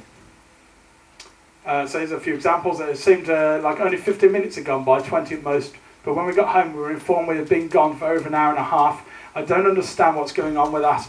And this one's fascinating because I was in the middle of this. I was there at the point when he realised that this had happened, and his wife and one of his sons were saying, you were gone for an hour and a half. We watched through a film, we know verifiable you were gone for an hour and a half. The gentleman and his other son who'd been taken, to them they'd only been gone at the house for 20 minutes, and that he couldn't understand it, and it was really, really traumatic for him. And I had to explain about missing time and about how this happens in lots of cases. He just couldn't, it just totally didn't compute with him at all. There's another one. I suddenly found myself back in my room. When I checked the clock, I found it was now past 4 AM. There were around 2 hours I could not account for. We entered the house and my housemate asked us where we'd been. We told him we'd gone to do the shopping. He said it was over 3 hours ago. I told him to stop looking around. But when I looked down, the shopping bags were empty. So she, after her experience, she just carried on just like, she just didn't remember the experience, and she just carried on with doing what she was doing before the experience began. I just see blackness. They went, oh, this is what I was talking about. Yeah, they won't let me see. I'm not supposed to talk about this. So, and I've had that of numerous cases. Let's have a look at some of the elements of contact. Those are the general aspects that can occur through an entire contact experience. They can sometimes occur with abduction, sometimes communication.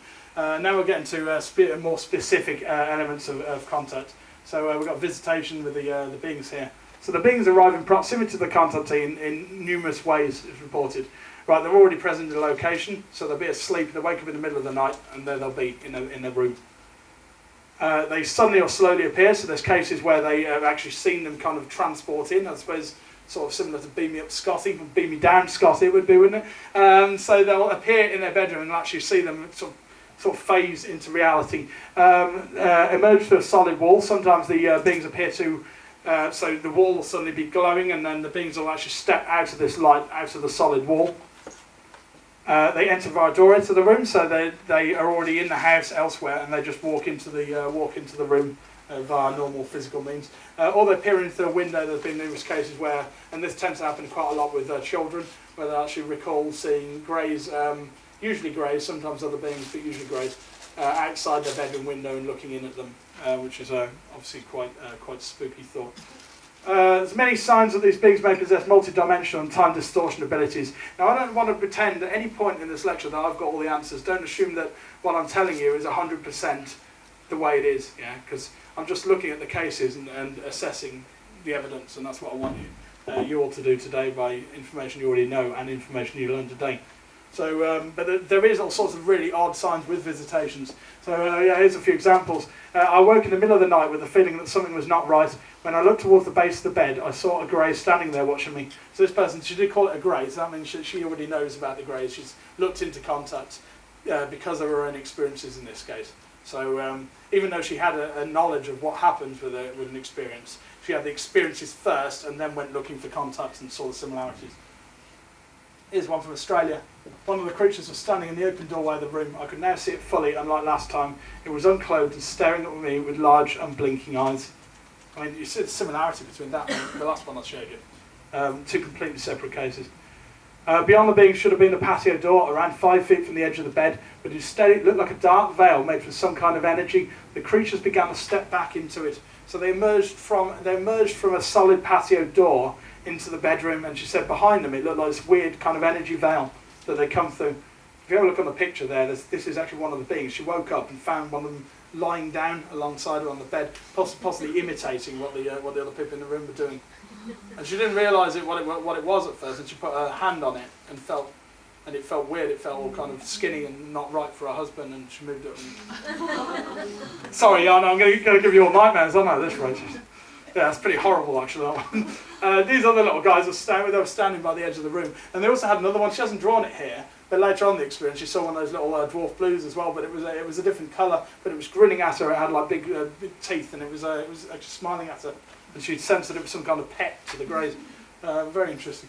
Here's another one. As I lay in bed, several short figures entered the room and lined up alongside the bed. They had tight-fitting suits on and some kind of belt around the middle. I didn't dare look up at their faces, so we had no verification that it was greys, but judging by the short height of them and what they were wearing, it's highly likely that they were greys. And this gentleman had a UFO encounter earlier that year where it followed his car for a number of miles, and then months later he has this experience. Let's have a look at some of the other phenomena that can occur. I haven't got examples of this because there's too much. I mean, there's so many examples, there's so many aspects, and there's only so much I can fit in my lecture time. Right? But before or during a visitation, other phenomena is often observed or sensed. So there's a sense of an unseen presence in the room. Sometimes this can be before, sometimes during. Other times it can be a completely separate experience, so they'll be out and about and sense this sense that they're being watched by something. That's very, very commonly reported with contact. Light flooding around the room or other light phenomena. So they can either have white light coming in from the bedroom window, which you tend to suggest was a UFO hovering outside, so light off the window. And then you've also got other light phenomena that can occur. People can see weird swirling light patterns. One person reported seeing this kind of almost like a vortex type thing in the ceiling spinning around. Very, very odd indeed. Unusual sounds are sometimes heard, clicking, buzzing noises, humming sounds. Again, some of these could be from the craft, not necessarily. Sometimes it feels like it's sort of directly inside their head, and one lady reported that she felt like a sort of scanning going from one side of the head to the other. It was like they were doing some sort of mind scan on her. Vibrations or energy surges, this is really, really common. Vibrations or energy surges through the body. There can sometimes be a kind of general feeling of static around the person, which again could be the crafting locality, or sometimes it's kind of pulsing energy that often goes up from their feet to their head. Now, a lot of people, that does have direct links with sleep paralysis, it is true, but that doesn't mean that contact is sleep paralysis at all. There's some similarities to sleep paralysis and hypnagogia. For any of you who don't know, hypnagogia is similar to sleep paralysis, but it doesn't involve paralysis of the body, and nor does it involve seeing entities of any kind. It's usually odd, weird light effects, some colours out of place. All these things they do have similarities between them. Out-of-body experiences, sleep paralysis, hypnagogic experiences, abduction, they've all got similarities and they're all part of a whole, but what that is, I don't know, and why there would be similarities between sleep paralysis.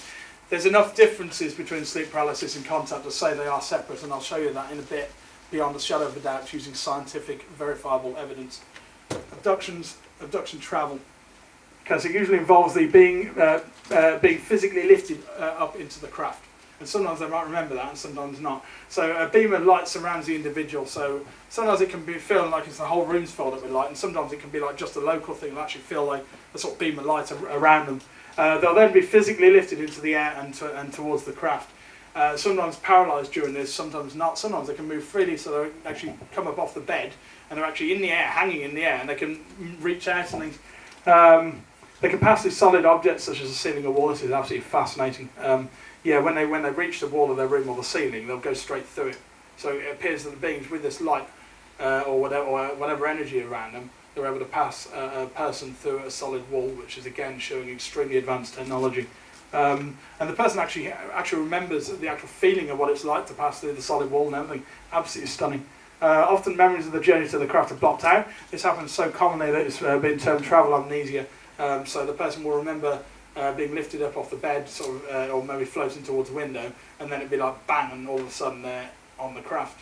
So they don't remember the actual journey. But that doesn't always happen. There is some cases where they recall literally lifting up, being outside of their house, going up out of the roof, up into the sky, looking down. There's even some cases, one case I looked at where the person had vertigo and they were absolutely terrified. They said the experience itself, I wasn't actually that scared. I know it sounds ridiculous. I wasn't that scared by these little beings. I was scared by the journey because I was so high up and I felt like they were going to drop me.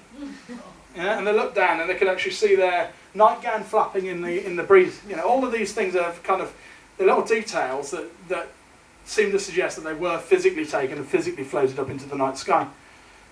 So direct teleportation and metaphysical abductions, yes. I'm not going to cover too much on this. This is a subject in itself. All the minds have been wiped to the last hour. You're going to go home and you're like, I'm sure I heard something about contact, so direct teleportation, yes. So sometimes people can be taken directly to the craft, and it's almost like being beamed up, so they'll be there and then they'll be aboard the craft. But that could arguably be due to travel amnesia. And then there's metaphysical abductions. These have been proven. So there are a number of cases where a person hasn't gone anywhere because there have been other people in the environment and they said you didn't go anywhere, you were sitting right there. But they have a full-blown contact experience being aboard the craft with the examination procedure and everything, even though they didn't go. And it's kind of like their self or whatever, and you've all got your different theories on what that could mean. It has far-reaching... it's like their spiritual body or whatever has been taken out of their physical body, so the physical body remains behind, but them is aboard the craft with the beings. But quite often there are a lot of physical aspects to contact, some of which we'll be covering. So I felt my body lift up off the mattress into the air, then I began to float slowly across the room towards the window. I was not able to move while this was taking place. There was a white light all around me. I began to rise up into the air, travelling towards the dish-shaped UFO above me. I looked down and could see my nightgown flapping in the breeze, as I just mentioned. That's the case. No. As I reached the ceiling, I put out my hands to stop myself impacting it, but I continued up straight through it. As I passed through, it felt like glue around me, viscous, thicker than the air. In a completely separate case, when I reached the wall, I passed through it. It felt different to travelling through the air, a strange itchy feeling. I could tell I was going through something solid. So it's not like they just see the wall approaching and go through it. They actually feel different as they're going through the solid object, which again leads me to believe that it's actually happening to them. The craft surroundings in it, so let's have a look at what it's like to be on board a UFO, which many of us will probably never experience. So there's several types of surroundings that are commonly reported. A metallic domed room with curved edges, that's very, very common. So silver all around, very, very few furnishings. Sometimes it's a room with glowing white walls, so there's this kind of iridescent light that's everywhere, but there's no distinguishable light sources, so they can't see a light hanging off the ceiling. It's just glowing white everywhere. And sometimes there's a darkened or completely pitch black location. So they might see just just where they are on the craft, but all around them is just darkness. Sometimes the beings then emerge from that darkness. So one or more rooms connected by corridors or doorways, that's usually what's described. Where they've explored the craft, yeah, it's usually a number of different locations, often joined by sort of quite thin, short corridors. And they open up into doorways, and usually the doorways are kind of not visible in the room until they approach the door, and then the door will like lift up. It's not always the case, but more often than not. The table upon the contactee is placed, so they often find themselves lying down on a flat metallic type table or bench, and this is where these examination procedures generally take place. They're usually naked at the time. Sometimes they're wearing their night clothes, but usually it's like their night clothes are taken off them. So when they come round aboard the craft, they'll be naked, and occasionally they've been covered by some sort of white thin sheet. But usually they're just completely uncovered and just lying there, which obviously can be quite embarrassing for some people. Banks of electronic equipment and screens. So some people see big walls covered in dials and switches and screens, and often they'll see the little grey beings kind of working on these and going about their day, and they won't pay any attention to the contactee. They'll just carry on doing what they're doing, like workers, like worker bees. Other seating or furnishings, yeah, sometimes there's other seats in the room. Sometimes they'll enter a room and there'll just be a seat there for whatever purpose, which has sometimes got some sort of electronic buttons and that on. They're sometimes sitting in the edges of the walls, like interset benches for people to sit on. And there have been cases where people have seen other abductees aboard the craft as well as themselves, kind of almost like waiting for their turn. So here's one where other people were seen. I don't know how I got there, but I'm in a big room. This is straight from the regression, so she's describing what she's seeing. A round room, everything is white. There are other people there. They're huddled together and look frightened. So she's drawn herself. The room's here. Sorry about the contrast. There's some sort of sliding door she could see here. Here's her, and then up here was a bunch of about 10 or so people just kind of gathered together, looking extremely frightened. I found myself in a metallic-looking room. I was lying on a flat, cold table. The ceiling above me looked curved.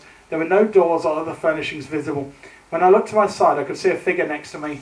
He was wearing white and looked human. I think he had blonde hair. That links back there to the Nordics, which I talked about earlier on. Here's one. This is a case from Australia. It's a big craft, and the window's a long way away. It's way over there, and I can see stars. There's chairs along the perimeter. It's dark. This gentleman he was really hesitant to believe what he was seeing, and he couldn't quite believe it while he was talking about it under regression. He was like, I've got to be making this up, tell me I'm making this up. And when he was talking about the beings and they were fitting in, he was like, I'm seeing this weird bug thing, what is going on with this? And he couldn't buy that his own memories were the real deal because of what was happening and how out of the ordinary they were. So next let's have a look at these examination procedures that go on with the contactees are often subjected to medical-like procedures. They're usually paralysed throughout that experience, which would make perfect sense because they don't want them to struggle against them doing that. Metallic instruments are utilised by the beings, so they're often holding kind of like rod-shaped instruments, or sometimes other things with tubes and that. And again, there is some similarities over multiple cases. The same type of instrument has been reported in numerous cases. Genetic sampling and health checks seem to be the two main things that go on with these examination procedures. Genetic sampling, they'll take blood through a needle. They'll take skin samples by doing a sort of scraping on the skin. Sometimes they'll take hair away. Some people have woken up and found like a round patch of hair removed from their head. And they'll remember back to actually having this happened aboard the experience. Health checks, sometimes the being can appear to be checking their body and making sure that they're okay, and will sometimes describe back to them what's happening with that and sort of tell them if they've got any ailments or tell them not to worry and that sort of thing. Very interesting. They also sample egg and sperm samples, which is linked with one of their ongoing agendas, which I'll be talking about in a minute. So sometimes the instruments can leave body markings. So sometimes they can have an experience, and when they wake up, they look in the location where they've been using the instrument on them, and there's a marking. So it tends to suggest that the two are directly related, I would say. Implants added and removed, or we'll get on to implants in a minute, but they're just small devices that they can put inside people. And they have got some of those back. We'll have a look at them in a minute. So they often attempt to calm down the individual during this, so they'll tell them, don't be afraid, everything's going to be okay. And sometimes they'll actually speak to them in their mind and tell them this, and other times they'll just kind of put their hand on them, and straight away this feeling of calm will come over them. Here's some examples. It's an audit the lady's drawn there. The being alongside me was working on my chest area. I could not see what was going on down there. This one's from France, this case. I feel like they opened me up. No pain, no. The instrument looked like a vacuum hose. They had some sort of vacuum hose type thing. We're doing something to her chest, you could tell, and she sensed that they had her chest actually open, but there was no pain. And in the morning when she woke up, there was no scarring or anything. The one on my left was holding a strange metallic rod. They pushed it up my nose. I felt pressure and heard a crunch noise. It hurts a little, but it was not too uncomfortable. So quite often there is a bit of pain with these experiences, but it doesn't seem to be intentional. It's like when you go to the hospital and the doctor does a checkup on you, and you know, sometimes there's pain involved with that, but it's for your own good. And some people could apply the same logic to contact, or it might be for their agenda, not ours. It's hard to say either way on that one. I wouldn't pretend to know the answers to that, whether it's for their benefit or for ours. They stuck a needle in me. This is quite traumatic. So he was remembering an experience from back when he was 3 years old. They stuck a needle in my ear. Little guys with big round heads. They're happy. They're wearing red. I was about 3. They said, "We're just checking you to see how you're going. It won't hurt. It's okay. What did you do at school today?" But it did hurt. So they were there trying to calm him down by talking to him about things that he'd done in his life, which is incredible. But he said that they lied about there being no pain and that it did hurt when they put the needle in. And he later on in that experience, he said that they've taken DNA from me, blood from me, to do something with. How he knew that, 3 years old, who knows? But that's what he got back from that. So let's have a look at this, the hybrid breeding program. This is really, really disturbing. This angle of the contact subject is the most disturbing, and it's also the most traumatic. And a lot of people find it the hardest thing to believe as well. People who are against contact being real find it really hard to deal with the reality of this. ETs often appear to be cross-breeding themselves with us, you know? And they'll also sometimes cross-breed various ET species. So they appear to be mucking around with genetics and DNA and making these things that are half human and half alien. And what happens with this is the female contactee will be taken aboard the craft. They'll be implanted with an egg, and it's been seen in numerous cases, and it can be assumed that this is what is happening. I can't say for definite. But basically they have a long sort of metallic instrument that's pushed into the navel, and it can be quite it can hurt quite a lot when that happens.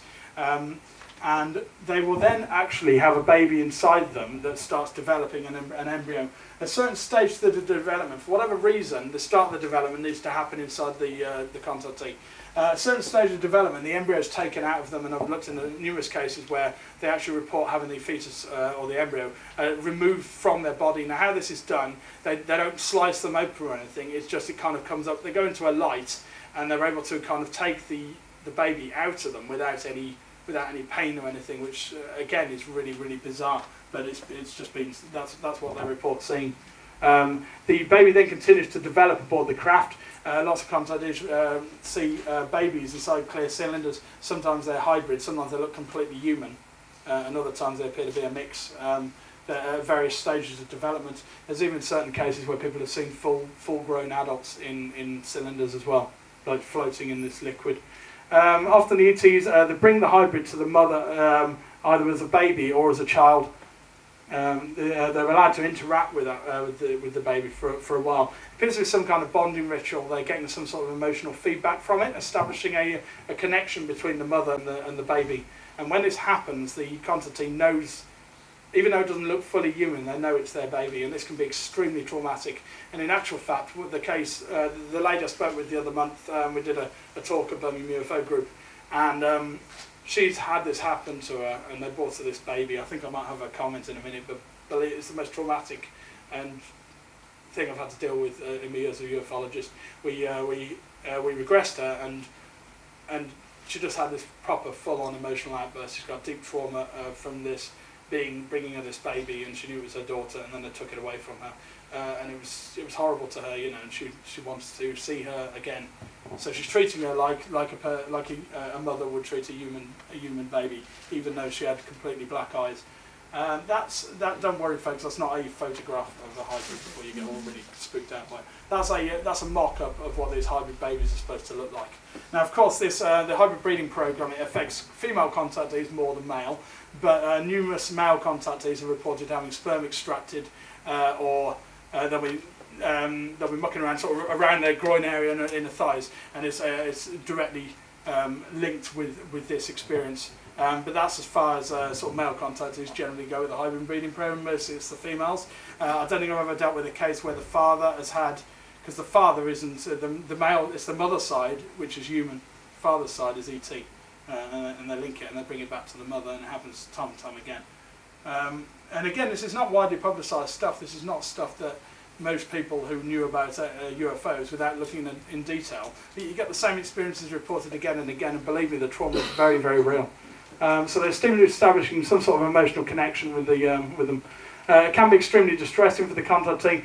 Possible reasons for the creation of hybrids. I mean, I don't pretend I know the answer to this. They might be making a new species with the aspects of both humans and themselves for whatever purpose. Maybe there's something they want from us.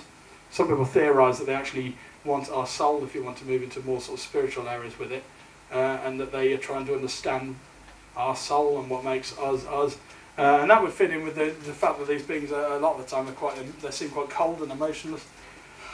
They're creating a species which can survive in our atmosphere to walk among us, or for future interactions, very possibly. Might be building these things so that they can exist on Earth, and then making them more and more human-looking, and then maybe they can walk amongst us to learn more information about our species. Very disturbing. Yeah, populate another planet. So they could be building this new species to then take to start life on another world, perhaps. Or some alarmist researchers believe that it's very, very negative what's going on with the hybrid breeding program. They believe that when they've got enough of these things, they're going to replace the human race with them at some point. Luckily, that hasn't happened yet. Nor is there any signs from any of the contactees that it's going to happen. I've never heard of a contactee tell me, yeah, they told me that in 10 years' time we're going to populate the Earth. That's never happened. So at the moment it's guesswork. All I can say is that it appears to be a very real aspect of contact. Not the only one. This is that lady I was talking to you about. Her name's Kathy, and she's from Buxton in Derbyshire. So I remember being given a baby. She was small but had an oversized head, and her eyes were jet black. Very small nose and mouth. I recognised her as my own daughter. I was allowed to hold her for a while. She had thin hair. It was kind of bunched up here, and you could see the mouth. It was kind of like a little tiny sort of little slit. Now, even though it didn't look human, she could see it was female, and she also sensed that it was her daughter and treated it like she'd treat a human daughter. About 5 or 6 children entered the room. They had pale bluish coloured skin. Some had hair, others not. I sensed they were my own. They approached me and held my hands. So they brought to her a number of kids between the ages of 6 and 8, these hybrid children, and allowed them to hold her hands. And she said she got this really positive emotional feeling from this, and didn't want it to end. And then after a while they left the room. So again, it's kind of establishing some sort of emotional connection with her. Here's another one. There were 4 beings standing over by the wall. One of them looked more human than the others, like half them, half us. The being near me told me they had taken something from me and made him. So he didn't say exactly what, but you'd have to assume DNA. And he looked more human than the other ones. The other ones were straight up greys with black eyes. This one, if you saw the picture where it comes in there, he's got irises. So, but the eyes were oversized still, and he was also smiling. Next let's have a look at body markings. Inflamed markings caused by instruments used in examination procedures. Sometimes the contactee can wake up with unexplained bruises or scratches on them that can be attributed to this. But also you have to also be inflamed markings because of instruments. Okay, unexplained bruises or scratches. We've got markings often fade, but sometimes leave scars. I'll pick up the pace a bit because it's only got 10 minutes. Are we able to go over it all? That is over, mate. Actually, is it already? Yeah. Right, natural, artificial. Okay. Are they psychologically generated, these markings? Some people believe that they're not caused by instruments. It's the own mind has made the instruments to match your experience. Sometimes match memories of the experience, so sometimes they don't remember what gave them the marking. Here's a photo. I woke up with a reddish triangular mark on both my arms. There were other scratches too, which I could not account for. So you can see there's a triangular marking here, and this one is quite a prominent triangular shape there. There's another one. I remember this being holding some kind of metallic rod against my inner thigh. When I woke, I checked and was surprised to see a sore triangular shaped mark at that exact spot. Here's the marking. It's not really that clear on this, but it's a bruising, and the inner bit is kind of, again, it's almost exactly the same shape as on the other picture. It's a rounded kind of triangular. We've got implants, small metallic objects that are found within contactees. Sorry, I will go into a lot more detail, but we are running out of time. They're usually spherical or cylindrical in shape, and there's no visible electronics within them. They're usually just a mix of metals. But the elements are not generally found in nature. Sometimes the individual recalls having them actually put in by an instrument of some kind, and they can be placed up in the bridge of the nose, which is linked back to that statement you heard earlier on. They show up clearly on X-ray photographs, really, really bright, so you can tell when the thing's made out of metal. You get an X-ray of it. No scarring or rejection by the body. So no scarring or rejection by the body. There's a guy called Roger Lear in America who has taken out a lot of implants out of contactees, about 30 so far. He's getting quite old, but I do believe he's going to continue the work across there and pass it on to other surgeons. I have been looking for a surgeon in this country who'll remove an implant. I've got a number of contactees who've got them inside them, but I haven't found anybody across this side of the pond who will remove one out of interest. There's a photo of Roger Lear. That's one of the implants he took out of somebody. Now, he's saying it doesn't look like a circle or a bar, but this was actually, it was kind of like a collection of fibres, and inside it was a connecting T-piece of metal, like one across that way and the other one down, and the two pieces were connected together. And he found that this was directly linked to the central nervous system, so it had all vessels and that going around it. It was like it had become part of them, and that tends to suggest that maybe it was monitoring their body systems in some way. So there's numerous possibilities for their function, monitoring body systems and activity. Tracking devices, of course, that would be an obvious one to see where the contactees are all the time. Sending out signals of some kind. If they are, then the signals are not detectable by our current technology. They've sometimes disappeared on removal, so sometimes they've taken those things out of people and stored them away, and when they go to check, the thing is completely and utterly vaporised, which again is extremely hard to understand. Physical evidence. So yeah, this aspect is a physical thing. It's something that scientists can hold and touch and look at in a lab. So it's inexplicable, the just lack of research into alien implants. You know, people are always saying, where's the physical evidence? I want to see the physical things we can hold and touch. Implants you can hold and you can touch and you can look at under a microscope, and yet there's hardly anybody looking into them with great seriousness. And that is partially due to the stigma of the UFO subject, and they're scared for their jobs, and that's something I fully understand that. This is we reversed it so you could sort of see it easier on the negative, but here's the object. It's in the lady's left wrist. It's a rounded triangular shaped object. It sets off a metal detector. So she showed me when I went round there. It sets off a metal detector. We haven't extracted it yet. It's directly linked to. Remember earlier on you saw the being's face, the reptilian with the tongue out and the sharp teeth. 2 days after that, she noticed it on her arm, and she doesn't know what it is. I regularly suffer from chronic nosebleeds. I went to my GP and he had a look, informed me there was a round object of some kind right at the back of my nose, suggested I get it removed, but I'm not sure whether I want it taken out. A few other aspects, we'll go over these. I don't have enough time. I wish I had another hour to kind of go over this, because there's so much, it's very, very important. So in over half the cases I've looked into, the individuals are reported having one or more psychic abilities. It's so common that there's, without a doubt, a direct link between psychic abilities and having contact experiences.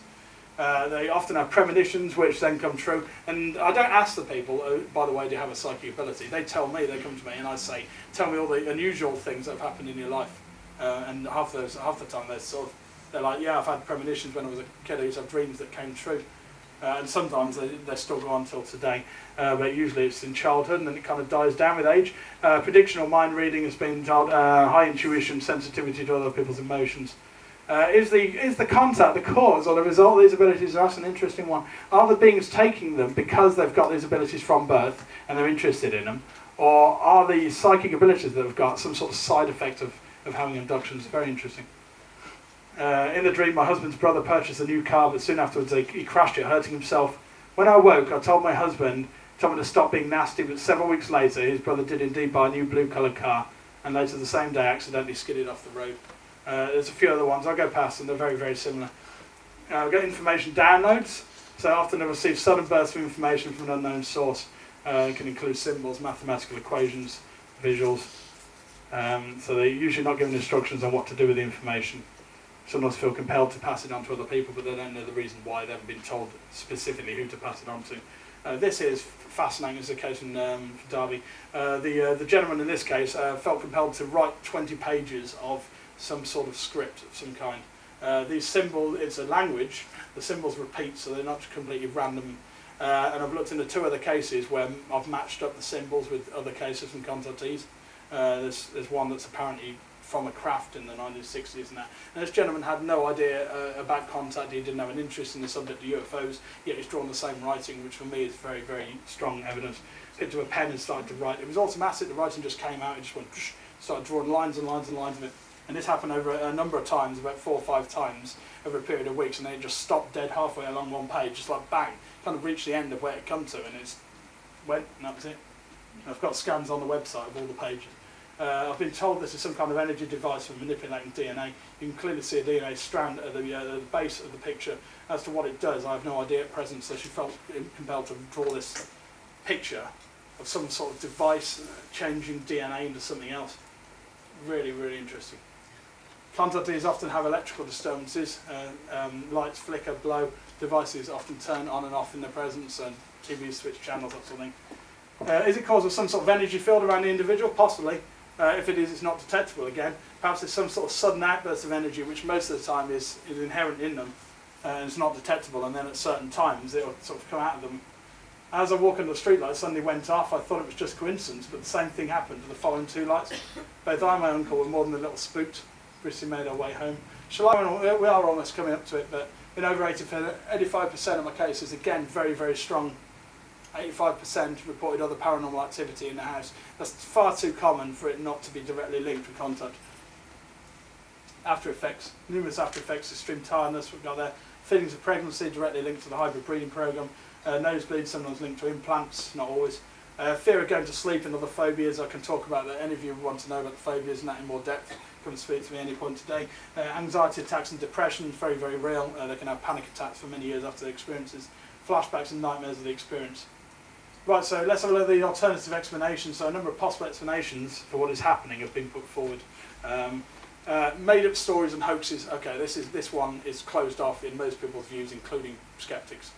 Most people will say there's definitely something real going on with this. It's not thousands and thousands of people hoaxing and or copying each other. There's a real experience happening. There's far too many physical aspects to it and far too much real trauma from these experiences for it not to be something real that's happening. Vivid dreams. So are they having just dreams? If you say they're dreams, people dream about all sorts of different things. You tell somebody that I wanted to dream about an alien, they'll dream about all sorts of different things. So I don't buy that it's all vivid dreams because of the similarities between experiences. Archetypes and cultural theory, I could talk a lot more on this, but archetypes, it's a theory that says that it's ingrained into the human mind, the idea of greys and the idea of contact and what happens during a general abduction experience.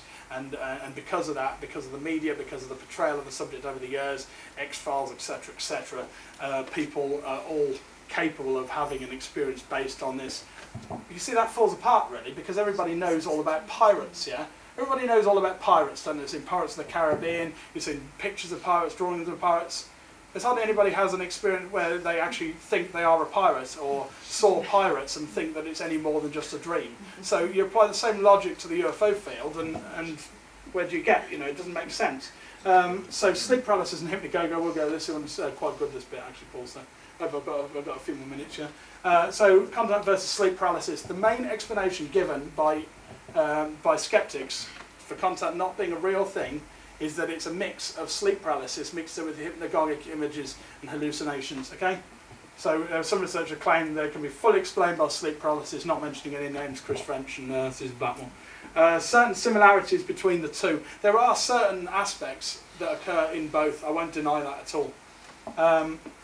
There are also many, many differences that show that they are completely and utterly separate experiences. So even though there's these similarities that occur between them, it doesn't make them the same thing. So in sleep paralysis on the left, contact on the right. Sleep paralysis, the individual remains in the localities, is a real big one. In contact, the individual travels to other locations. Never happens in sleep paralysis, ever.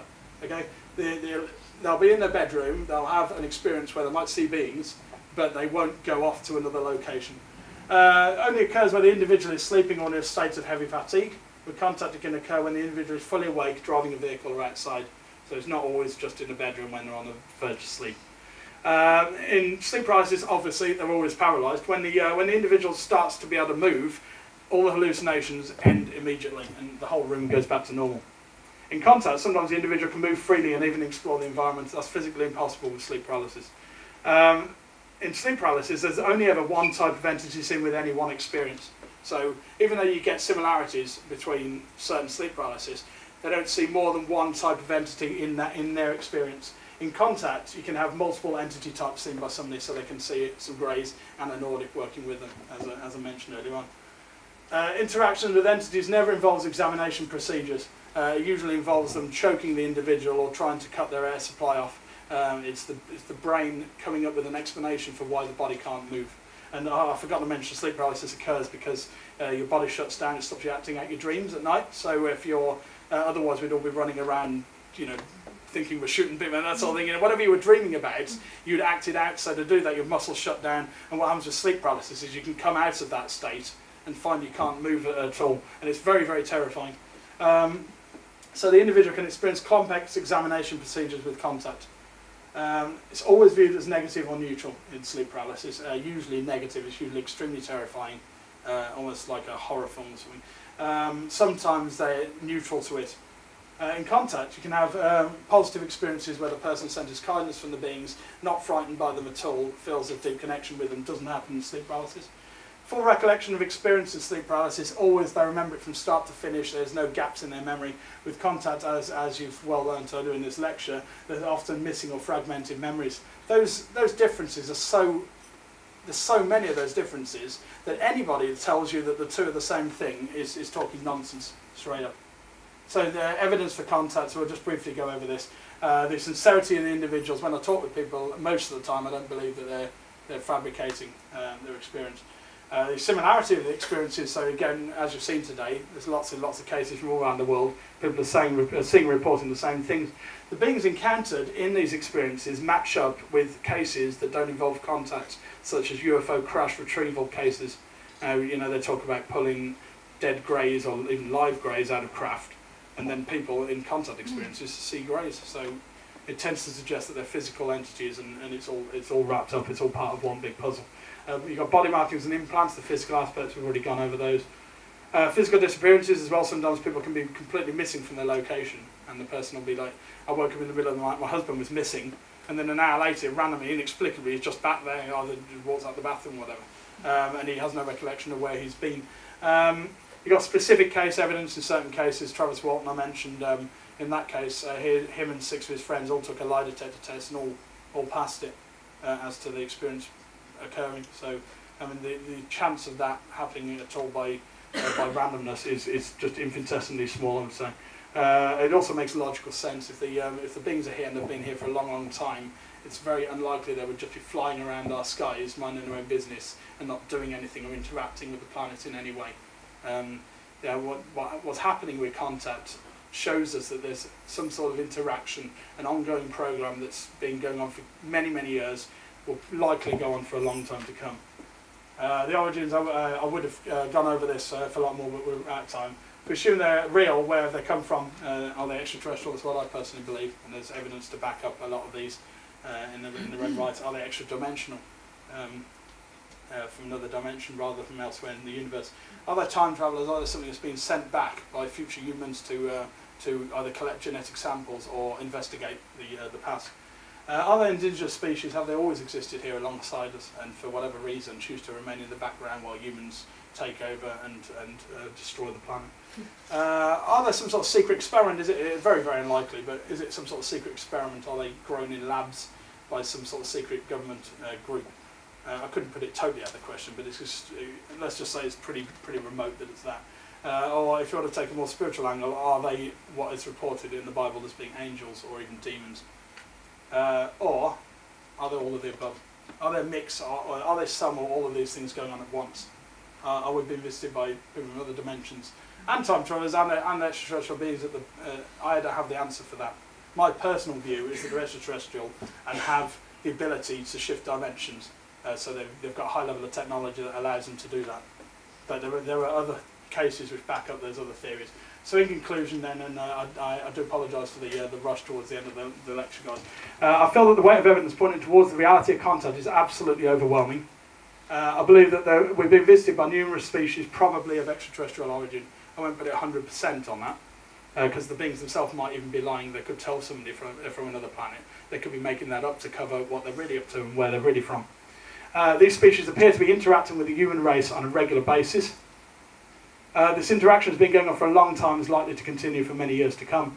And it's time that the public started waking up to this reality without a doubt. Have you? I'll end with this quote by, this is from Sir Arthur Conan Doyle, Sherlock Holmes. When you've eliminated the impossible, whatever remains, however improbable, must be the truth. Thank you very much for your time today.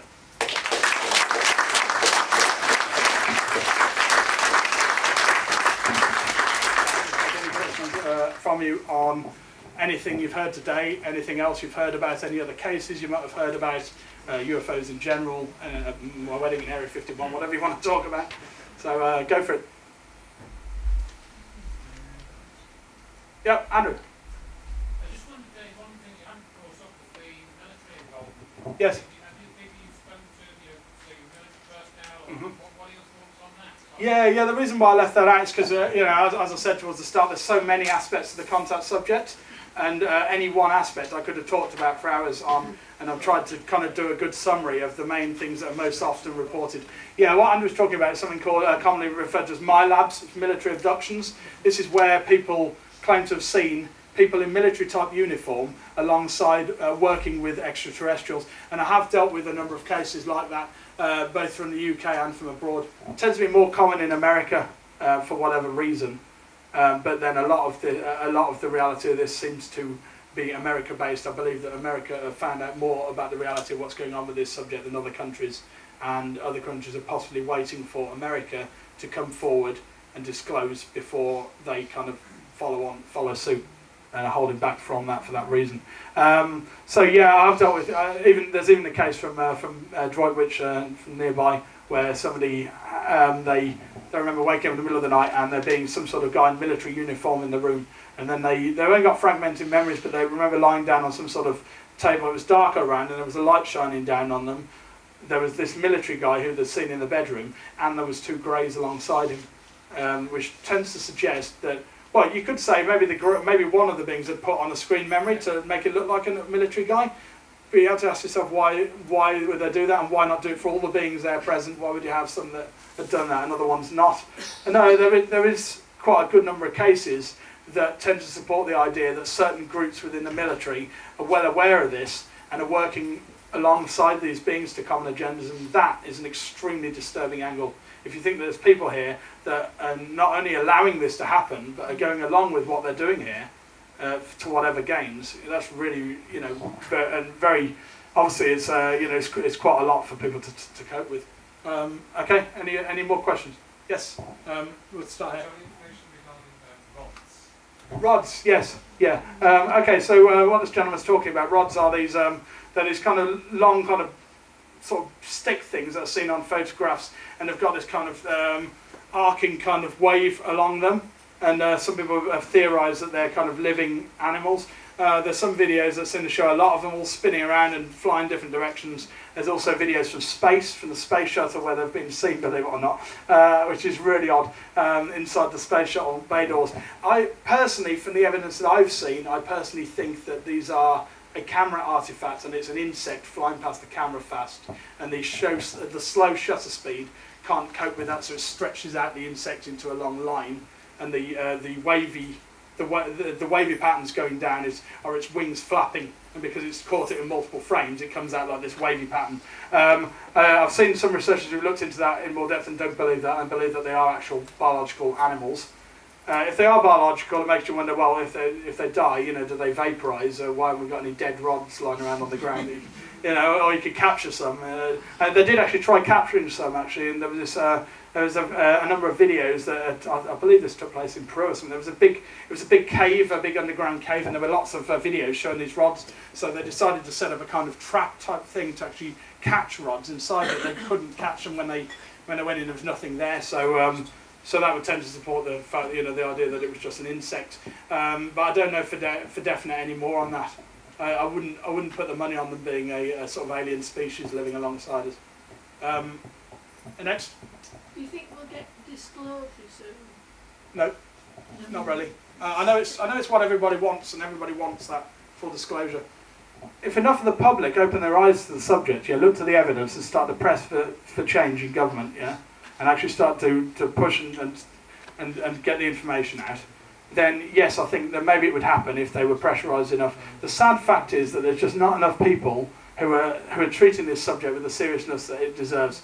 You guys here today, many of you will be open-minded enough to cope with the information I've shared in the UFO subject, and if a lot of the population were like you, then probably change would come from that. But the sad fact is that most people are just too preoccupied with their daily life, and because it doesn't directly impact their life, they have a blasé attitude towards the subject. Some of them just dismiss it outright, other ones are kind of, it might exist or it might not. And then other people will say that they believe, but when you actually deep down get them to think about what that means, you believe that alien species visiting the Earth and interacting with us, and then they're like, oh, I don't know about that. A lot of people believe that there's life out there, believe that out in the depths of the universe, because the universe is a massive place, you have to admit. There's lots of Earth-like planets out there. The likelihood that there's no advanced other races out in the whole universe is ridiculously small. And many scientists, most are on board with the idea that there's advanced species out there. The whole issue is how do they get here? And they'll usually use that as a way back against the UFO subject. They'll be like, oh, they can't get here because the distance is too great in space. Well, yeah, that's if you're looking at it with normal human physics as we understand in 2013. It seems ridiculous to me that to assume that the human race has got a height of where it's going to get to with science and technology. And 100 years from now, 1,000 years from now, we might have developed things that we don't even know how they'd work now, and things that allow us to travel further and further in space using extremely advanced techniques that blow current physics out of the water. So I don't see that as a logical argument for why they can't be here. Next, yep. I've got a double-headed point here. Yes. First one is, I read a lot about the Greys and Woodley Strailer books back in the 1990s. Yes. I found him, well, I'm not arguing against the existence of these creatures. Yes. What he was suggesting was that they were doing this for our benefit. Uh-huh. It seems to me kind of against all human ethics, carrying out experiments like Dr. Mayne used to do. And kind of linked with this, I'm interested in, have you read Graham Hancock's Supernatural, in which he explores these creatures as kind of extra-dimensional Yes. psychic beings that can phase in and out Yes. of material existence? You've seen evidence for that in some of the statements I put up there. People say they come through this kind of veil into the room and emerge. So they appear to possess advanced characteristics. But does that mean that they're from another dimension? Not necessarily. It can mean that they've got the technology that allows them to pass between different dimensions. And you get that with UFOs as well. With UFOs phasing in and out, you can get them appearing in a clear sky, you can get vanishing. That often happens, or they'll see it there. There's no clouds around for it to hide behind, and all of a sudden it's just gone like that. Sometimes they'll zip away extremely fast, but other times they just blink out.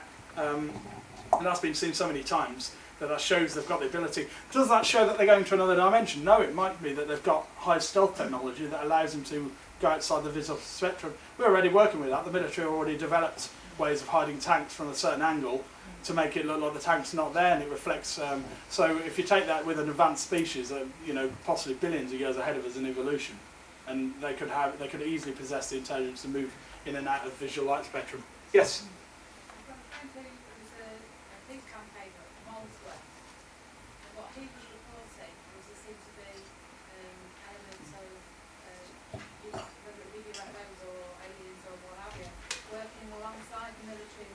But also, there were others that were appearing and switching off the nuclear devices. Yeah, that's a fascinating angle, and I didn't bring that up because it's not directly related to contact, but it's very, very important. what she's talking about is a number of things that happen. It's about 15 or so incidents have happened where the UFOs have gone to military bases and have apparently shot down one or more missiles. There's even a case where they shot one down in mid-flight, so we're doing a test of this rocket, and it went up, and halfway through the rocket flight, they saw this UFO fly in, shoot some sort of beam at the missile and knock it out of the air. Now, that was a test, yeah, it wasn't a real nuke that was going somewhere. But that doesn't necessarily mean that the beings aboard that craft knew that it was a test. They could have thought it was a real missile that was going to cause damage. With these cases, though, it appears to be some sort of display of power. I would say that it's a display of power. For example, the Robert Salas case in America, incredible case, where this glowing red saucer-shaped object came down inside the base. It shut off about 10 nukes, a particular batch of these nuclear warheads, shut them all down individually. Now, each of these nukes had its own codes on it, yeah, so there was no way that it's like you shut one off, they all go off. We're talking about nuclear warheads. They had high security on them, of course, and Robert was in charge of looking after these missiles, and he said one at a time they went bang and switched off. It was obvious that this object that would approach the base had done this. Now, why it did it to that batch of missiles and not to the other ones on the base, and it tends to suggest that they were sort of saying, look what we can do. You know, we can do that. If we want to, we can shut off your nukes. There's very few cases where UFOs have acted hostile to people, and that's probably a very good thing. We should be very grateful of that, because otherwise something like you see in a Hollywood film could well take place. I don't believe they're malicious. I think that they are at best neutral and studying us, like some sort of ongoing program or experiment. And I think that all the evidence points towards that. There's very few cases where they've actually shot at anybody. There's a few cases where they've shot a kind of beam which has hurt somebody, but usually it's in retaliation. There's very few cases where they've opened fire on people without being provoked by the military, or the military sent up jets to intercept it. There have been a number of cases where they abducted people in the 50s, abducted pilots straight out of their jet. So the jet crashed, but when they went to check, there's no pilot anymore. Pilot never seen again. So people say that, oh, that's hostile. Is it really hostile? If we've intercepted them and they've got rid of the pilot, stopping them from shooting at them, well, how is that hostile? That's them acting in defence. And it's possible that that pilot is still somewhere living on the craft with them for the rest of his days. And for whatever reason, they never brought him home, and he was never seen again. And that's happened a number of times in the 50s. Yes? Do you shed any light on the Greys are actually humans from another world that have had to change their own physiological structure to go ahead with the change of their planet? Yeah, I think there's they look humanoid. They do look humanoid. I'll give you that. They do look humanoid. But saying that, a couple of years back, I went up to Leicester Space Museum, so by Leicester, and they've got a reconstruction of the rocket there and that sort of thing. And I saw a documentary while I was up there in the planetarium, and it was all about what alien life, speculating what alien life might look like. Okay, so this isn't people who believe in UFOs or anything. Well, some of them might believe in UFOs, but it wasn't taking it from that angle at all.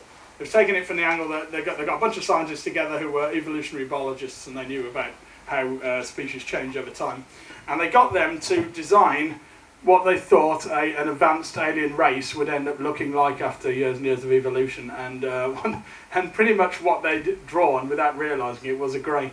It had an oversized cranium because it was using its power to talk through its mind instead. It didn't need to talk using audio. It would talk telepathically, and they would act as some sort of hive mind and all be able to hear each other at once. It had oversized eyes and everything, which gave it evolutionary ability to see better, which would mean it would be better at surviving again alongside other species. The humanoid upright 2 arms 2 legs thing is very, very, it's the most well adapted.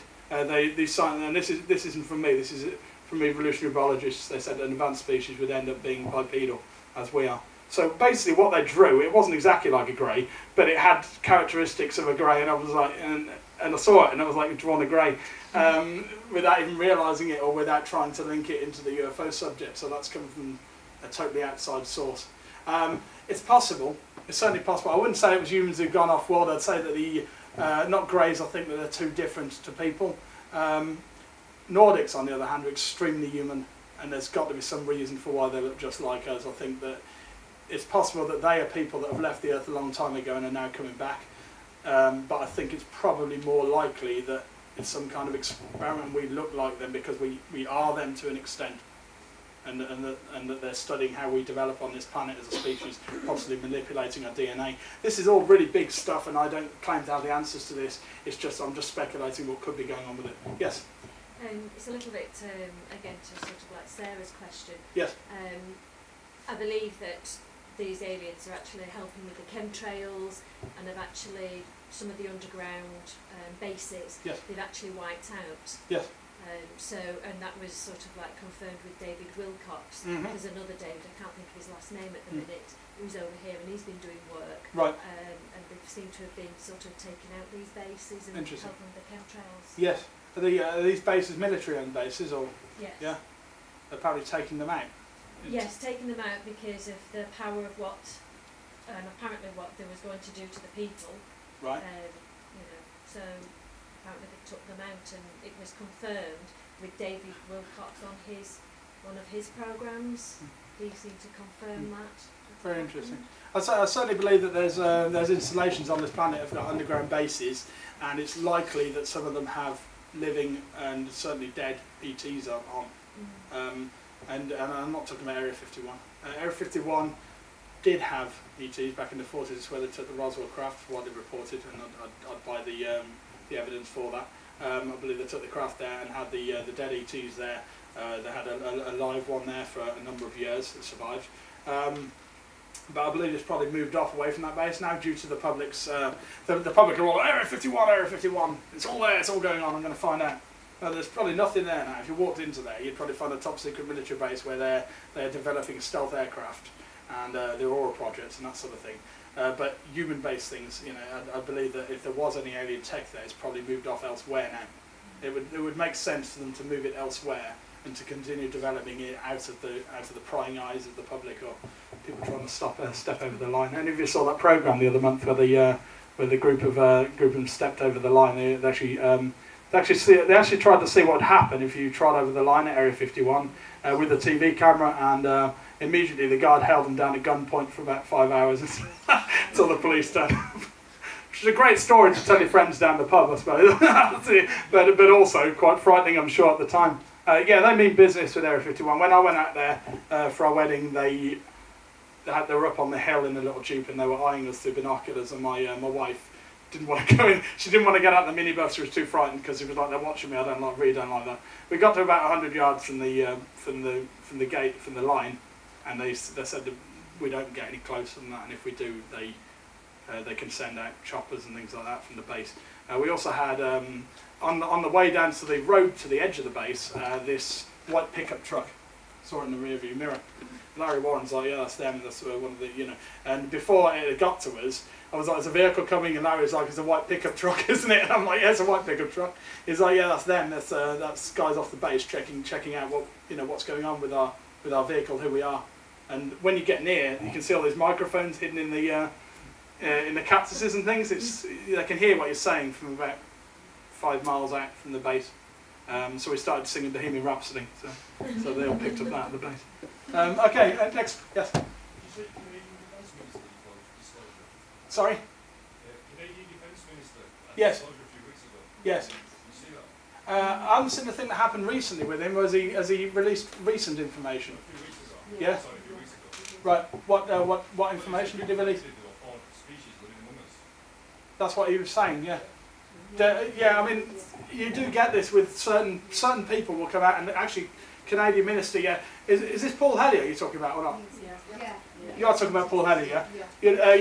Are you talking about the Citizens Hearing for Disclosure, yeah? The thing that took place where they did the disclosure. It was similar to the Disclosure Project. It recently happened in Washington, where they got a lot of people. Gary was invited to go and talk about Rendlesham, and they got loads of other researchers from around the world, and they basically disclosed on camera in front of Congress for about a week. Yeah, I mean, it never went any further, and I didn't expect it to, just the same as the Disclosure Project doesn't, because some people will look at that information, they'll see that, and they'll be like, wow, this shows that it's real. Other people will just completely ignore it outright, and other people will have a kind of, it might be real sort of attitude. Nothing changes. It doesn't matter who discloses. And it doesn't matter when a giant craft the size of, 3 times the size of a battle cruiser flies over the middle of a populated city. That could happen in London, and I guarantee that loads of people would be like, wow, this is real. and after about 10 years, people would have half forgotten that it ever took place, and that they would be able to cover it up to an extent that it wouldn't cause worldwide disclosure. The only thing that will cause worldwide disclosure is when the governments of the world, probably led by the Americans, decide that it's time for the human race to know what they know about what's going on. And they get up in front of everybody and they say, there's no arguing with it, this is real. And when they say that, when they do that in front of everybody, and there's no holding back from that, it's just going to be mind-blowing. Yes, Richard? The thing is, if you accept Dan Sherman's evidence, yes, the governments, or the NSA at least, have been facilitating genetic modification of certain parts of the human race. So yes, would they really hold their hand up and admit to that? exactly, yeah. And we'd know that they've been lying for all these years, yeah? We'd be like, oh, so wait a minute, so ever since Roswell in 47, you've actually been making up nonsense that you're not trying to cover this up from us, and you've just been blatantly lying to everybody's faces. Does any government of the world want to go on record and tell everybody that they've been lying to them for over 70 years? You don't ask the mafia to disclose their secrets. Exactly, yeah, exactly. Okay, guys, thanks very much. Thanks, Dave. Thank you. Thank you.